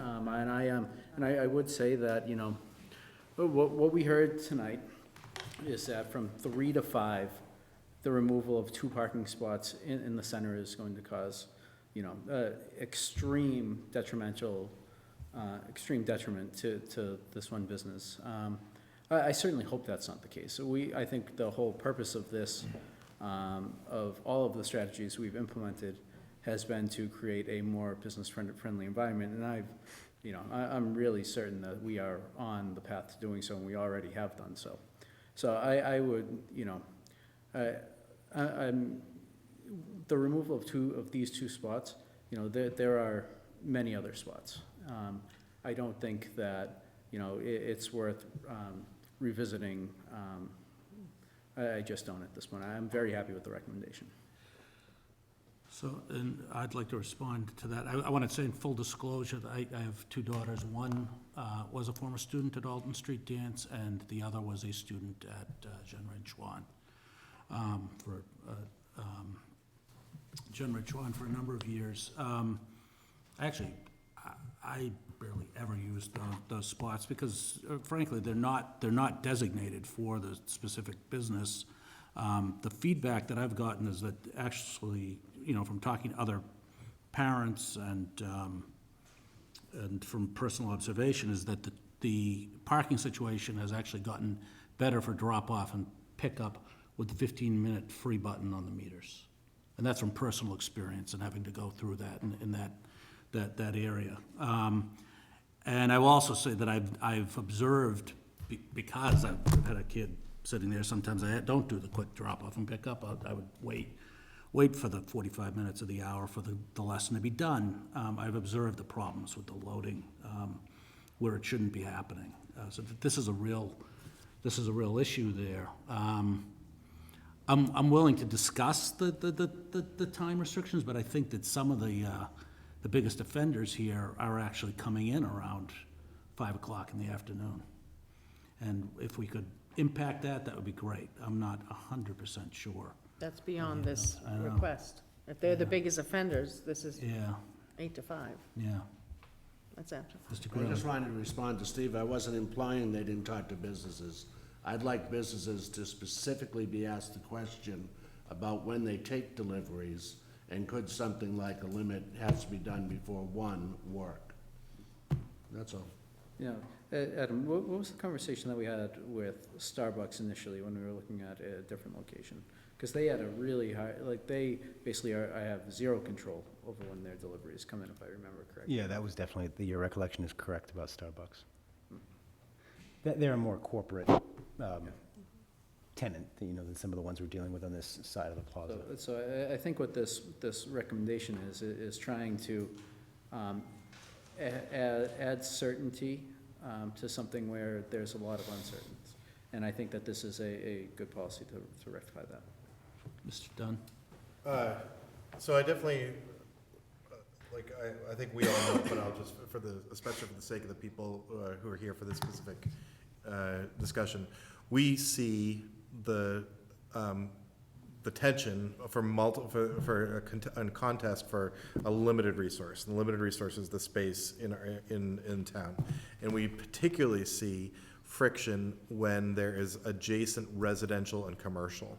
And so, I think about the Whole Foods parking lot and the people who live behind the Whole Foods parking lot. And I think about the Chinese restaurant at where Forest hits Summer Street, and then you got the residents back behind that, Sona, exactly, Sona, thank you. And so it's definitely a recurring theme for us up here that we see businesses and residents living literally separated, by a bit of pavement, and we, as a board, try to find a way to, help those neighbors, we're trying to manage this scarce resource. And I will say that I've definitely gotten complaints about the situation on Alton Street from more than a single person. I think about our conversations when we were licensing Common Ground originally. There were a bunch of residents here who were talking about, and they were really worried when Common Ground was going in. And so I definitely perceive this as a long-running thing with more than one person resident who's upset, who's been frustrated with the situation. And so I look at this proposal and I say, let's give it a try. We're going to make a decision. We're going to put up a pole. We're going to do some paint. It doesn't have to last forever. If we don't like the result, and we can be back here in 6 months or a year, and we can change it. We can change it again. So in general, I like the creativity around it, and I like the fact that we're going to be trying something. And I'm supportive of the idea in general. I also think I could do 8 to 1. I could do 8 to 3.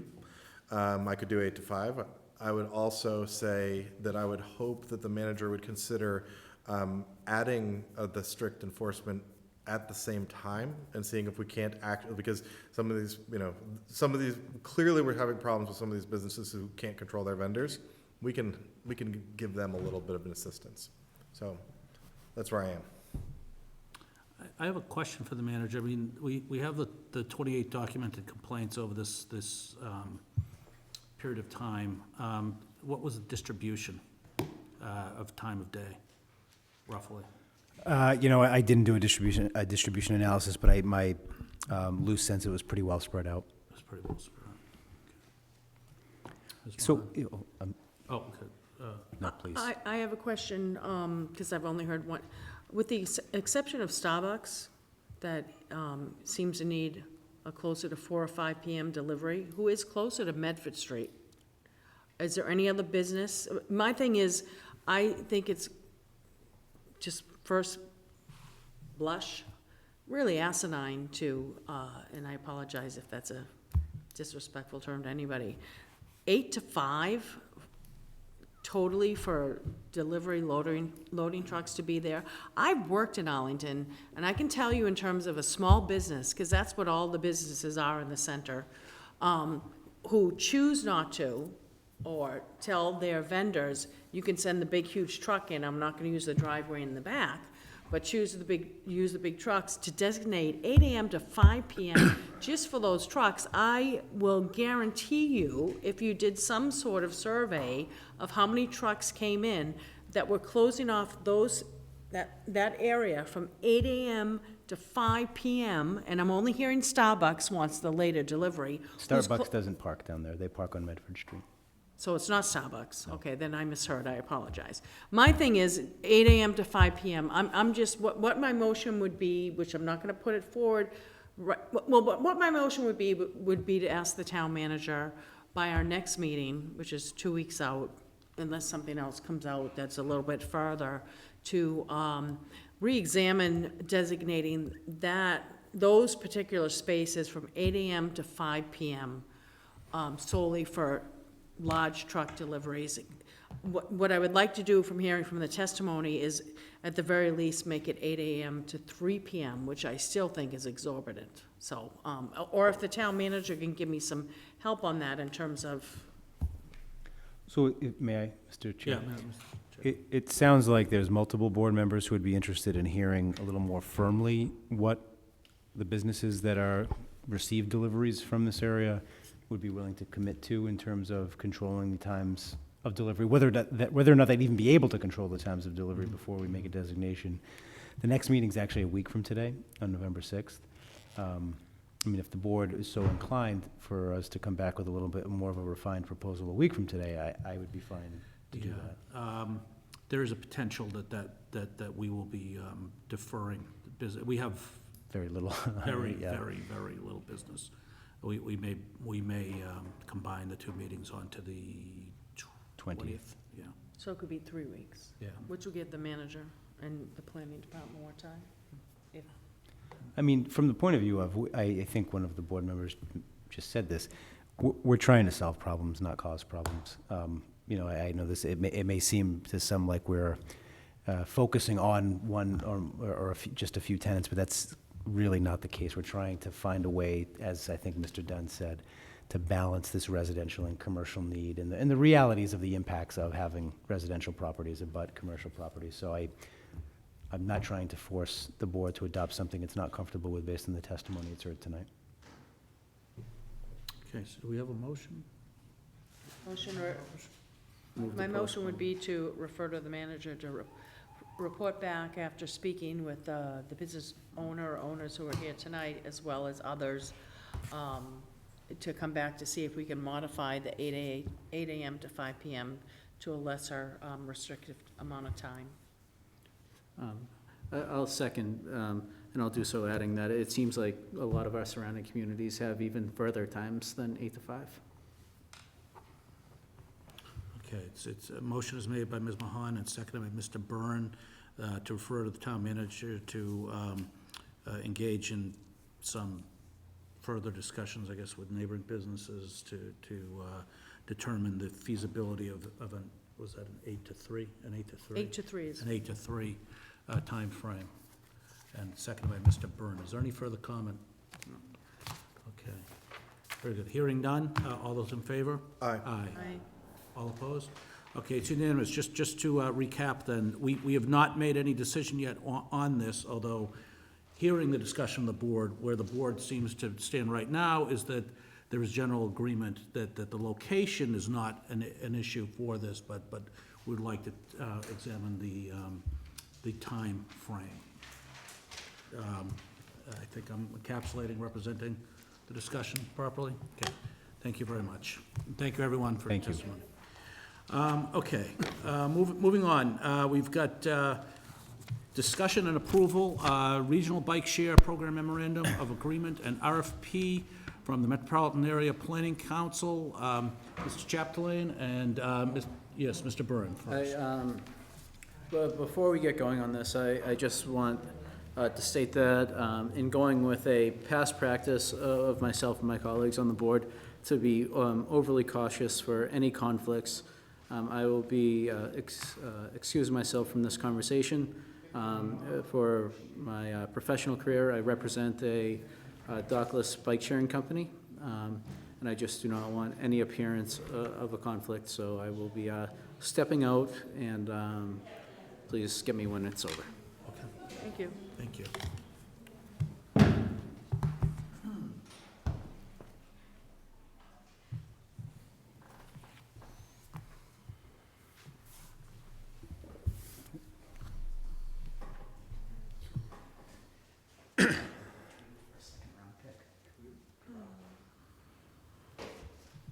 Wow. Okay, Mr. Chapdelaine. Thank you, Mr. Chair. This is seeming to become the standing bike share agenda item on every board's agenda. What we have before the board tonight is asking for an authorization to empower both the bike share working group and myself to move forward with signing on to the MAPC's regional RFP and memorandum of agreement for moving forward with a regional bike share. At the outset, I want to make clear the timing of this is a little bit odd, as the board has empowered the bike share working group to come back and make a recommendation to the board about what the right path might be for pursuing whether it be dockless or docked bike share. However, the MAPC is taking a lead with 16 communities to try to come up with one regional bike share solution that would likely be a dockless solution, and they're looking for agreement to sign on to the RFP by this Friday. So in terms of having more time to come back to the board with a firm recommendation, we're without that. I think it's highly likely that we will sign on to this RFP. We have a meeting this Thursday of the Bike Share Working Group to go through this. I know there's some feedback we have from members of the Bike Share Working Group that we'll provide to the MAPC. So what we're asking for is the board's basically approval or authorization for the Bike Share Working Group via my signature to enter into this memorandum of agreement and become part of the RFP, contingent upon their approval of it. Move approval. Motion by Ms. Mahan, seconded by Mr. Dunn. Mr. Dunn. Just a general comment that I really like the fact that we're looking at this. I really like the fact that we're trying it. I feel like this is, I mean, it's not a free option because we're costing your time and your office's time, but at the same time, it is a free option in the sense we're not binding ourselves to anything. And I still am I still hope that whatever solution we get to includes Hubway, but at the same time, I really think that Hubway needs a little bit of competition to talk to us more. And hopefully that they will, you know, if they're so, you know, it's ironic, but the word is parochial, that they can't figure out how to talk to, you know, towns that aren't in the inner core city, then we should move without them. But if this makes them realize that, you know, hey, there are people outside who want to actually interact and make this network stronger, then, you know, this is a time for them to do that. Yeah, I agree with that. Mr. Curro. But by entering the RFP, does that preclude us from talking to others? It doesn't. I don't know who. Well, you know, it's interesting. Somebody. It doesn't, in that I don't have this on solid information, but I have heard that Hubway is already quickly scrambling to come up with a dockless option, which would not be surprising given the competition that's flooding into the market. So should they be able to quickly respond to this RFP, we could find ourselves talking to Hubway very quickly with a network that's completely interoperable. Mr. Hine. If I could add a few things. Okay. Yeah, please. First of all, the approval that we're seeking tonight is conditional approval that authorizes the town manager to enter a memorandum of agreement to use the RFP. The RFP is not necessarily going to exclusively get just one vendor. I think it's MAPC's hopes that they'll get multiple vendors. And one of the criteria of the RFP that is a qualitative piece is that they hope that responsive bidders will have interoperability with Hubway, even if they're not Hubway themselves. So they are placing a premium on either being Hubway or being able to interact with Hubway, given that we have a bunch of neighboring communities that use Hubway. And I also just want to note that we will come back to you needing permissions, parameters, where bikes would be stored, all the same things that we talked about. We can still pass the same types of regulations that we passed before, but we'd be doing it with, well, I'm sorry, that we considered put before you, but with a little bit more clarity in terms of the scope of what might be in front of us. So that's the advantage of doing it, even though it seems like we're a little bit pressed for time. Move approve. Motion by Mr. Greeley. Second. Second by Ms. Mahan. I have a question. Do you have an idea, in this RFP, are they looking for a single vendor, or are they looking to do kind of a bake-off? I thought the language in the RFP that they sent us had a single vendor, but I know that one of our pieces of feedback is to be able to try to pursue multiple vendors if appropriate.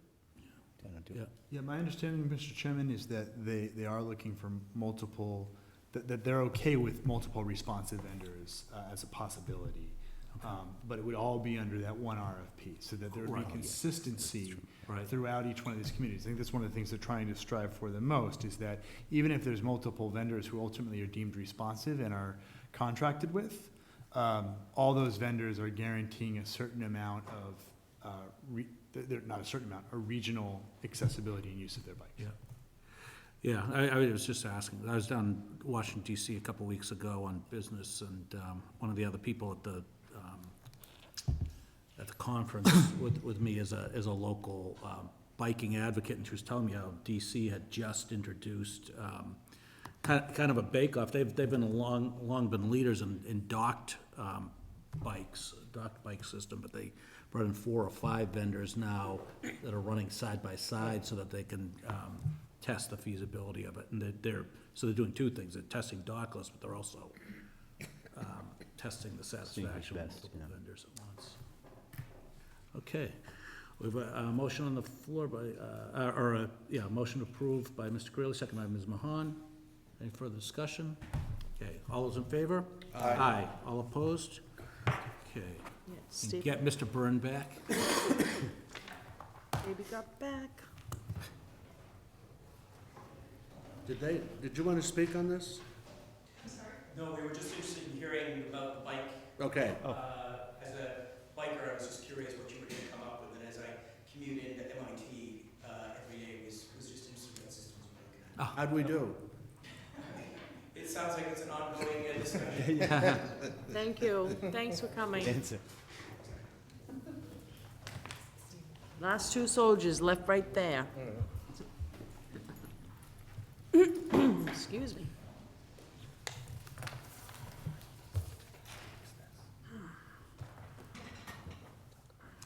Okay.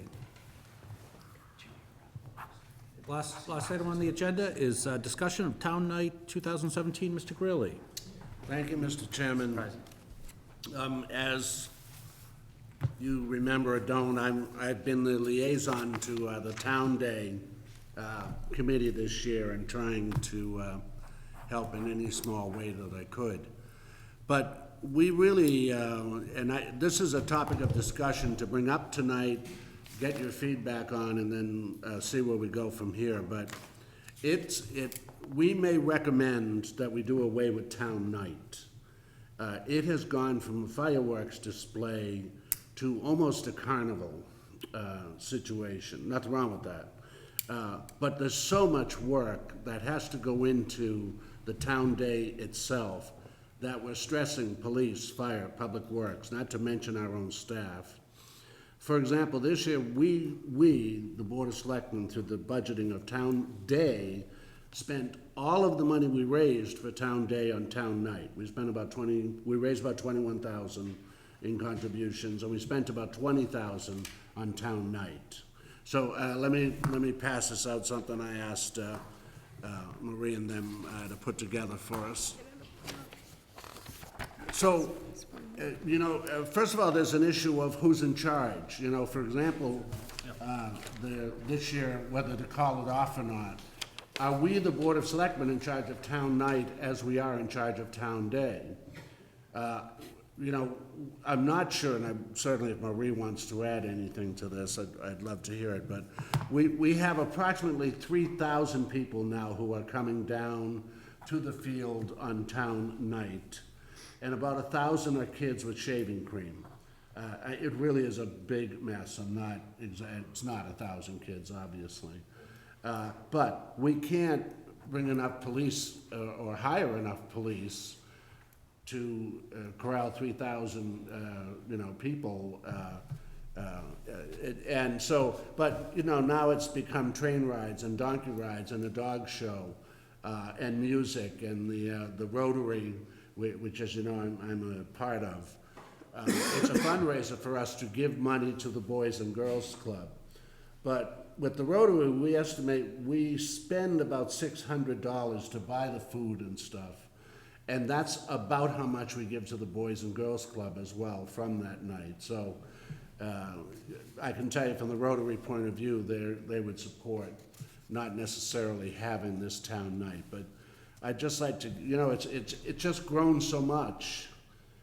We either need to take a bigger role in framing it or something. Certainly don't necessarily want to see the fireworks go away, but would we do those on another night? Would we do that on Town Day night itself? But it's just that tradition. You see all these other things that have, now come into effect and stuff. And whenever we have the fireworks, we're gonna have to have police, we're gonna have to have the fire department and those kind of safety issues and stuff. But that's primarily what these costs are right now. And Marie, what have I missed? You said it just about the right thing. Unfortunately, we listed all the expenses that we had, came to $20,726. It came to $20,726.48. That's just for town night. Out of that, the town of Arlington, meaning Town Day Committee, we get nothing out of it. We pay all the expenses. The only one that raises money is the Rotary Club, and that is turned over to the Boys Club. So we get nothing, but we have to hire all these people. And, with the funds down, you can see that this year we took in $21,625. But of that $21,625, we got an extra $4,500 that we can't count on next year. That was because of one of the banks sent us an extra $2,000, and then Cambridge Savings gave us $2,000. The other bank gave us $2,500. So our expenses are going up, the police, the fire, and we have to have them. And as I say, unfortunately, this year, because of the rainstorm and what have you, the field was a little messed up at the end of it, and one thing led to another, but that got straightened out. So we had a little meeting amongst all ourselves, the committee, and the consensus, I would say 98% of the people felt that we should do away with the town night. Am I correct, Kevin? Yeah. So I want to first ask the board, are we in charge of town night? Are we, the Board of Selectmen, in charge of town night? What's your impressions? We are, we're not? It lives on its own? I was under the impression it was under the Town Day Committee as well. I have some anecdotal history for that, if I could. And Marie, you can correct me, raise your hand when I speak that I'm not correct.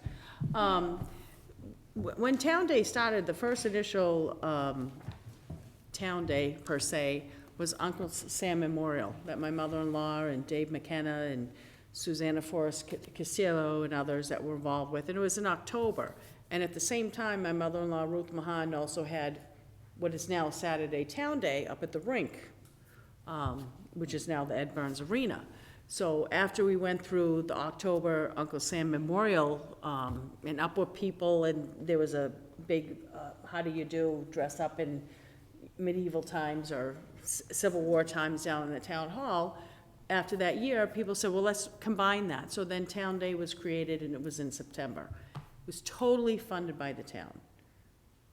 Friday night fireworks, and it wasn't anything really more beyond that. but include gray bills, police, fire, public works, Friday night and Saturday. That went along fine for 15, 18 years. Fast forward to, I become chair, and I don't want to get you in a political, but correct me if I'm wrong, I become chair. It was then decided by the town, Board of Selectmen, town manager, that I would have to fundraise everything Friday night fireworks, Saturday town day. Before that, it was all paid for by the town. My caveat would be, if the town, through the town manager, could take on all these costs, that would be buku fabulous. But once I became chair of the town day committee, which included Friday night, town night fireworks, and town day, it was totally privately fundraised. And that's where we fell into this, because I basically took that on because I was staying at home watching my kids, so this became my second job, and then I also began working for. Can I just say something? Yep. Before Diane took it on, for town night, we had fireworks.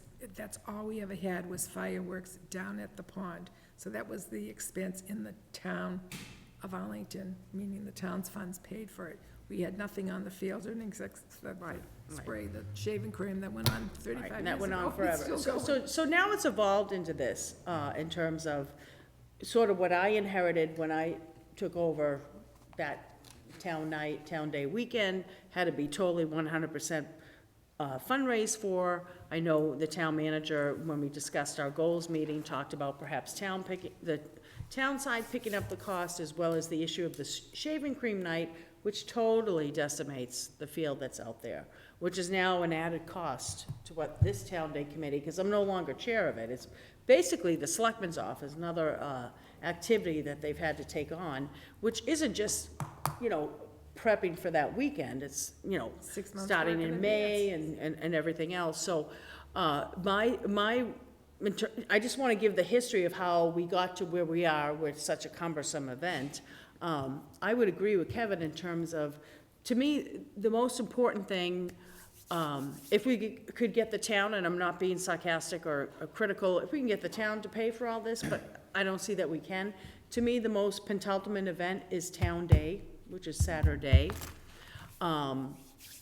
In terms of, I call it Friday night or town night, the fireworks, I don't see that as a really, to me, Friday night has become, whoever's not down on the football field for Arlington Catholic, Arlington High School, you're going down there to do the shaving cream debacle that we really can't contain, because I try to do something at town meeting to do that. I don't see that the Friday night fireworks and sort of how it has ballooned, which is partly my fault, because when I had a fundraise for it, I was trying to, squeeze out the shaving cream aspect by putting other things in there. My ideal thing, which I don't know if I'm agreeing with Kevin, but if you asked me if I had my druthers, if this is gonna be a total 100%, the Selectman's office, which is another task that we need to 100% fundraise for, I'd like to just focus on Saturday, town day, with the rain date. We don't need the Friday night fireworks aspect. It really is the shaving cream night, and how do we manage it? The Rotary Club is saying we only make, we spend 600, we're lucky if we make 400, we don't need it. That's the only other vested interest in there. Everything else is trying to fundraise for something more. I'd like to focus all the energies on what we do Saturday. And I don't know if this is what Kevin was suggesting, but I'd like to just focus on Saturday town day with a rain date for town day and leave it at that, which is what other communities do. But I'd like to hear what my colleagues have to say. Excuse me, Diane, can I say one thing about a rain date? Unfortunately, that becomes expensive, because if it rains, it's a rain date, we still have to pay for that company that we hired for Saturday, like the ponies and what have you, if they don't perform and So they just can't have come town the day. next week. So that's why we cut out having a rain date, because it got too expensive. So you don't want the rain date anymore either? Yeah, it's too Okay, I expensive, didn't hear because that. we'd have to pay for everyone that signed up for center stage and what have you if they couldn't come. You're all familiar with all sorts of things that go on. This past town day, we had a group that refused to perform in the gardens because the lawn was wet, and they would have needed amplification or whatever. And so they refused to perform, but insisted on being paid. How do you win? Is that the select? I must say that I didn't. It was pay not the Kevin. select tones, no. We don't need amplification now. No one Nobody wants wants amplification. So, I really just wanted to float this because I would like to get some more input, but I'm leaning towards, look, next year, let's do fireworks, period. People can come, we talk about a particular time. I guess we say dusk, what do we say, Marie? Dusk. For Dusk. dusk. And in our handbook, we put, in the future, decisions related to the cancellation that night would be like Marie with Adam and the chairman, or something like that, so that these lines of authority are clearer. Or do you think we should do the fireworks a different night? But I truly think if we just keep it to fireworks, a crowd comes, it's fireworks, and the crowd goes. No food, no bands, no, just because it's just too much coordination. So, down that end, we haven't heard from them yet, but. Kevin, can I just say something? Stephen, I saw that night covered in shaving cream, I don't know. Well, we have been probably covered in shaving cream more recently than anyone else in the room at a town night, but. The only thing about Were you there? fireworks, the field is not done, at least the bleachers, Kevin. I mean, I'm looking at Adam, the bleachers, so as a result, in the old days, people would walk down, they could sit in the bleachers and look and watch the fireworks. We haven't done that for at least 3 years, because the stairs are not safe, so we roped them off. And that's not gonna be done until Couple more 2000, a years, couple of more years. That's, so if, I have no objections to having the fireworks, if you had them, people just have to stand in the field. But that's, we could have, instead of having it like 8 o'clock because it's dark, we could have it at 7 o'clock fireworks. And if it had to be canceled, it would be the fire department that sits with the, like Bobby said, with the, Atlas people, the fireworks company, and they determine that it's gonna be canceled. And then they would tell us, and we have to put it out on the web. So my take on this is that our town day committee really works extremely hard under Ms. Kapelka's leadership, and has over time gotten saddled with this. And my inclination, I think Kevin's original question was, Mr. Curley's original question was, Kevin's all right, but. was, is the Board of Selectmen responsible for this? Well, I guess through the Town Day Committee, and I would tend to defer to the advice of the Town Day Committee, which brings a lot of institutional memory here and understands the pros and cons and how these things work. And I think that if there were a proposal that the committee wanted to bring forward, I have a hard time imagining that the board wouldn't endorse it. I mean, barring, something that was really, really seemed to be problematic. I know I've had some informal conversations with some of the folks from the committee, and they talked about, well, there may be some of these aspects here of town night that might fit into town day fine and could be incorporated, but then, like you say, you're concentrating your energy on town day, and you're not incurring that additional gray bill expense and everything else. So I think it's important. I think in town activities, or lots of activities and things that we're involved in, I think it's important every once in a while step back and do a little bit of a retrospective, and because things have a tendency to grow and sometimes to outgrow the capacity of volunteers, of fundraising capacity, whatnot. It's a healthy thing to step back, take a look, and be willing to say, you know what, this is something that maybe we shouldn't be doing anymore. So I really appreciate this conversation. My own feeling is that if the Town Day Committee wants to come with a solid recommendation, I can't imagine the board wouldn't support you in that. I've definitely struggled with what the right role of the town, and specifically the Selectmen's office, is in Town Day. And so I think about things like the Patriots' Day Parade, which was all volunteer, and then, fell apart, and then the town jump-started it again. And whether or not, I've wondered, how can we make the Town Day Committee, more fully functioning without the Board of Selectmen's office? because I don't think it's the best use of our office's time to work on it. And so if the town day committee says, like one of the ways we can make this job more manageable is to shrink the scope of it, and I think things like that are also matched with trying to figure out ways to move it off out of the town and more into volunteer. I definitely agree that I think the committee is running it, and if the committee says we can't do all this, then okay. I would agree.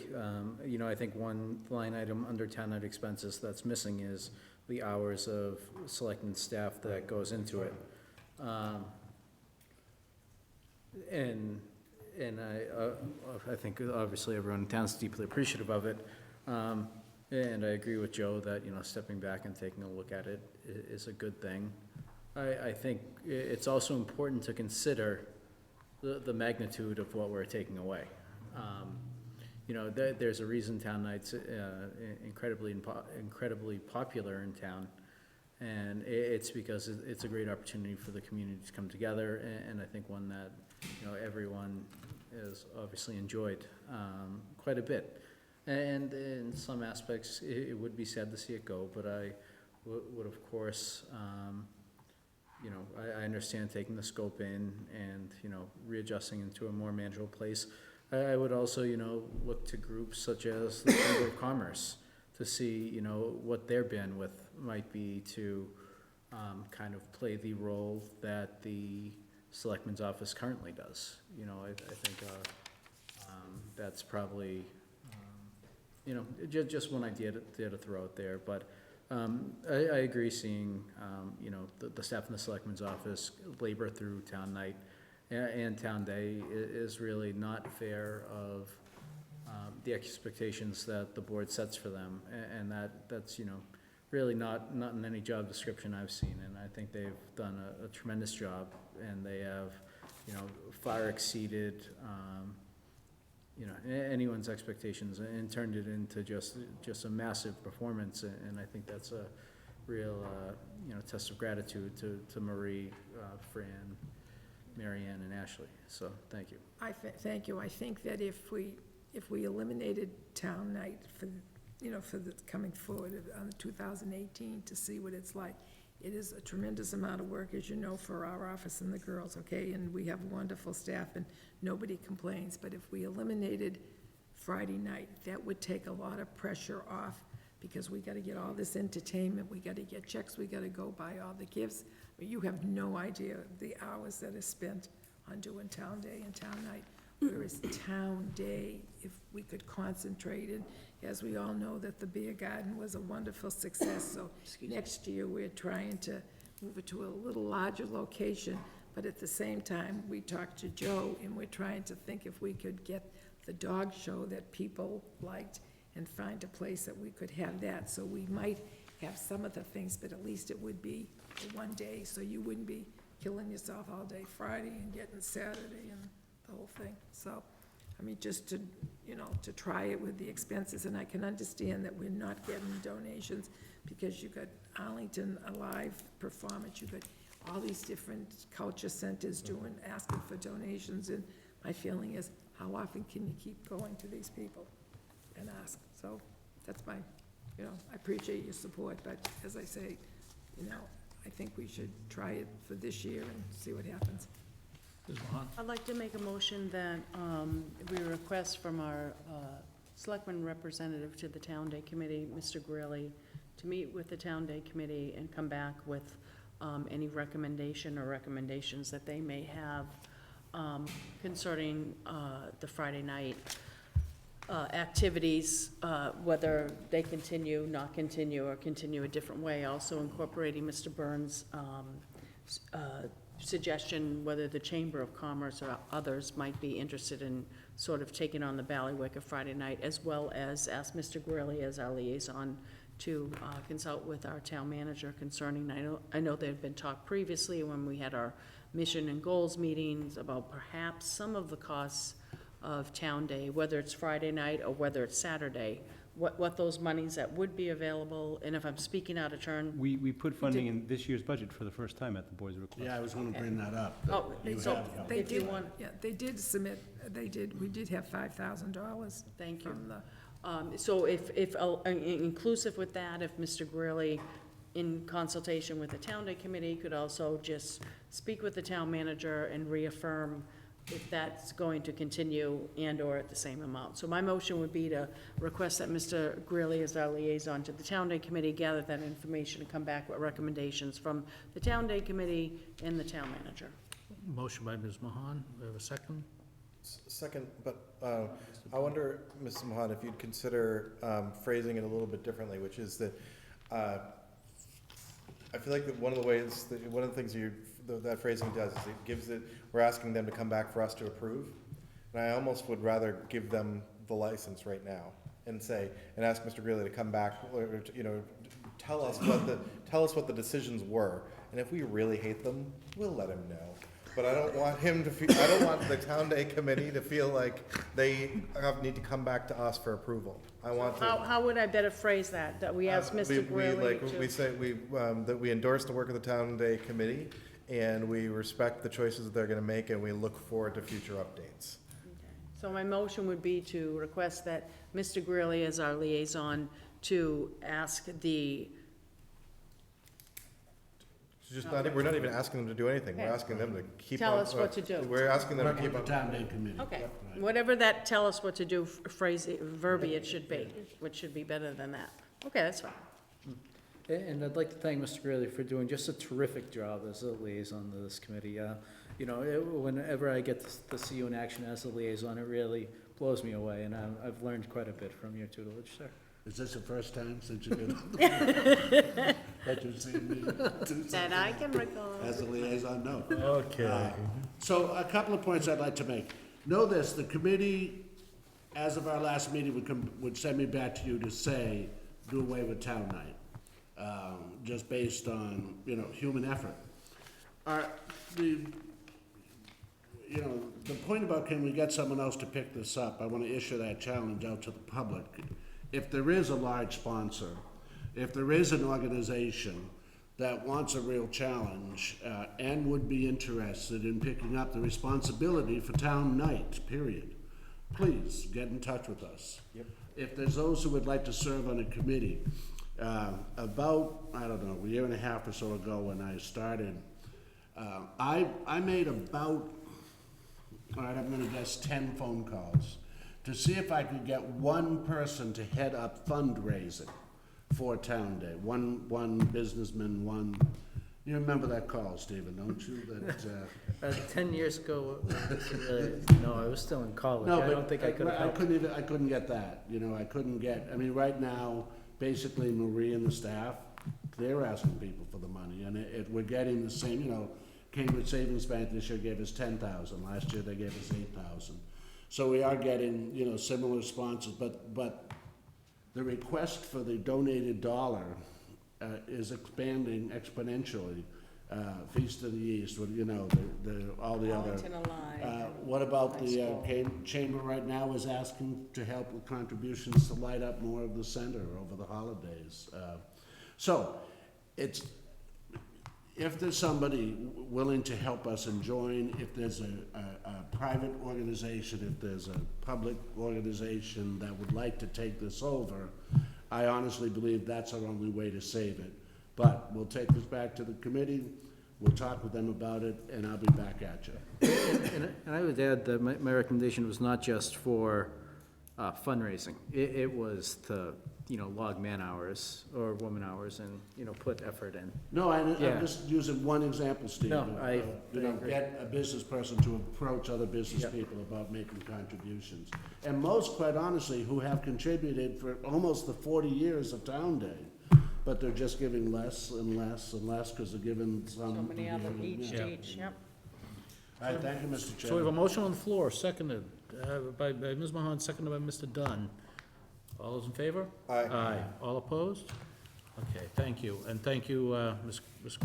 Kropalka, for all your work and the work of the staff, and Mr. Greeley for your liaison efforts. and bring this to our attention. We now move on to new business. Ms. Kropelka. Nothing other than Sunday is the flags. Do you want to talk about that, Kevin, when it comes to? I'm sorry, what? Sunday is going to be the flag, up for the Flag Day. Isn't it this coming Sunday? For the flags for heroes. Oh, for Rotary. Do you want to talk about it? No, you do it. You're doing a I was great just going job. to say that Sunday, just to remember, it's the Flags for Heroes at 1 o'clock at the high school. And hope you can attend. Time. That's it. Thank you.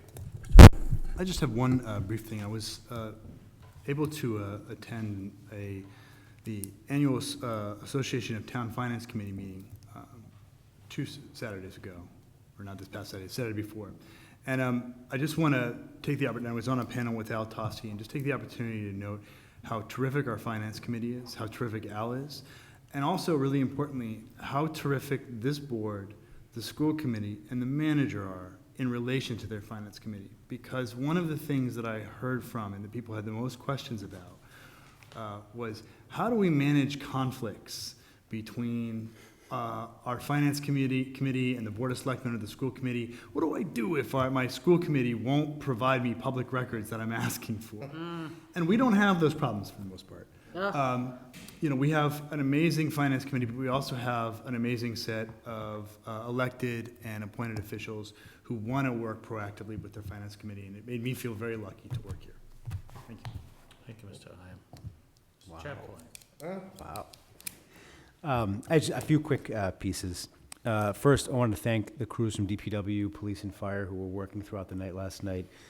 We certainly didn't get it as bad as some of our neighbors to the north and south, but it was a rough night, number of limbs down. Power did go out in certain areas of town, and certainly a windy and wet night, so thank you to those crews who worked throughout that night to try to get the streets cleaned up and safe and passable for the morning. Also wanted to mention, as the board knows, last week, the first 3 days of the week, I was able to attend the ACMi conference.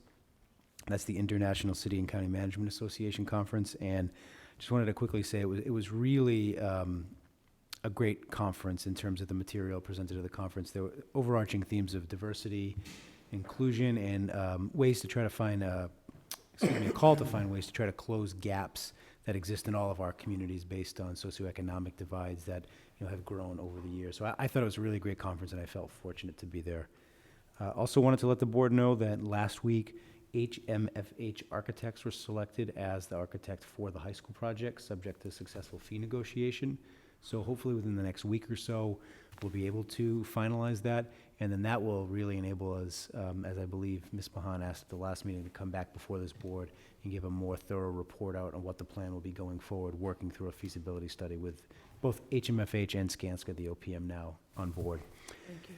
And then finally, next Monday, if there is a board meeting, I had spoken to the chair about having Sandy, the deputy town manager, sit in my place because Mass Energy, a local nonprofit, is awarding Arlington award as an energy leader, along with a couple other surrounding communities for the efforts in launching a community choice aggregation program. So it was important to me to go and accept the award on behalf of Arlington, so I'll be there next Monday, but the kudos goes to the board and the community for embracing community choice aggregation. That's all I have. Thank you, Mr. Manager. Mr. Curro. Yeah, I'm just on Sunday at 1 o'clock, the Rotary Flags for Heroes. Last year we had 120 flags, and each flag has a card on it for a contribution of $25, and it names the hero. And it certainly can be a veteran, retired, living, dead, whatever. And this year we have 160 flags going up, and we're out. So, I'm sorry for any who might be interested, but at 1 o'clock on Sunday, we'll have a little ceremony. They're going to be up in front of the high school. A lot of people, I think, saw it last year. And, you can visit there and read the different names and stuff. They'll be up for, I think it's from this Sunday to Monday, November 13th. So, anyhow, thank you to all who participated in that. It's a pretty good project. I meant to do this at the beginning, but I'm going to ask through the chairman, if I may, for a moment of silence. Yesterday I had to be at the wake of Mr. Jack Driscoll, Jack, longtime Arlington resident, longtime, he owned a printing business out of Somerville. He was a former professional boxer, and he was a Marine. And so sending out condolences to the Driscolls and the Missouris and that whole clan, and if you don't mind, sir, a moment of silence. Certainly.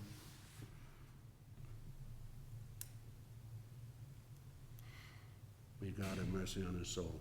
Thank you. Thank you, Mr. Greeley. Ms. Mahan? No new business. Mr. Dunn? I took care of it before the meeting.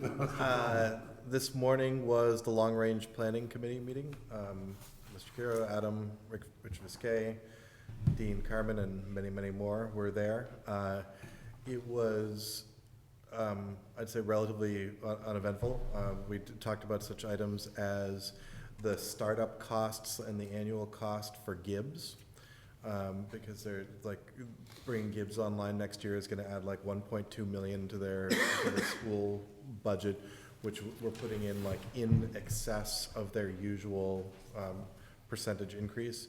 We talked about their the school's enrollment numbers and how those were impacting. We talked about new growth, and then we went back to the topic which we always do, which is talking about pending need for an override, and where the consensus of the group continues to be do a single vote related to the high school and the operating override.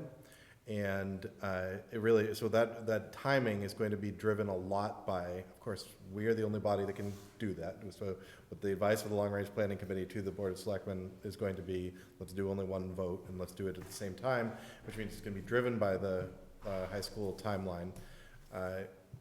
Spring 2019, fall 2019, those are the two most likely times when we would talk about doing that override. Debt exclusion and override. And there was one other. We're gonna look at scenarios based on those. Yeah, we're looking at scenarios. Oh, we talked also, we're looking at scenarios on that, but we're also talking about how we can talk about the education about the last override and how the money that we've saved and how the execution and good judgment of that plan and how we've actually implemented has enabled the 3-year plan to turn into a 7-year plan, and how we can do more education about that. In particular, having it ready for town meeting, if nothing else, to talk about that in the context of the budget. So that is my report from this morning. Mr. Dunn? Thank you. Mr. Byrne? Yeah, I just want to thank my colleagues, town employees, residents, and a lot of familiar faces who came to celebrate the life of my grandmother last week. It was really a truly a great outpouring of support for myself and my family, and she was a very special person to us. I think she contributed quite a bit to the town, and I particularly think of her at Selectmen's meetings because I knew that she was watching everyone. So I can't thank everyone enough for your outpouring of support. So thank you. Would she give you feedback, Steve, afterwards on a vote or anything? Would she? What do you think, Mr. Depending on Since she gave me some opinions, I thought maybe you heard depending on some. what we were discussing, I knew when I could go up there again. Excellent. Thank Is that you. it? Thank you. I have no new business, but before we take a motion to adjourn, I do want to note that although the next scheduled meeting of the Board of Selectmen is November 6th, as I noted earlier, we are looking to potentially consolidate that to our November 20th meeting. So with that, I'll... To adjourn. Adjourn, seconded. All those in favor? Aye. Aye. All opposed? Meeting is adjourned.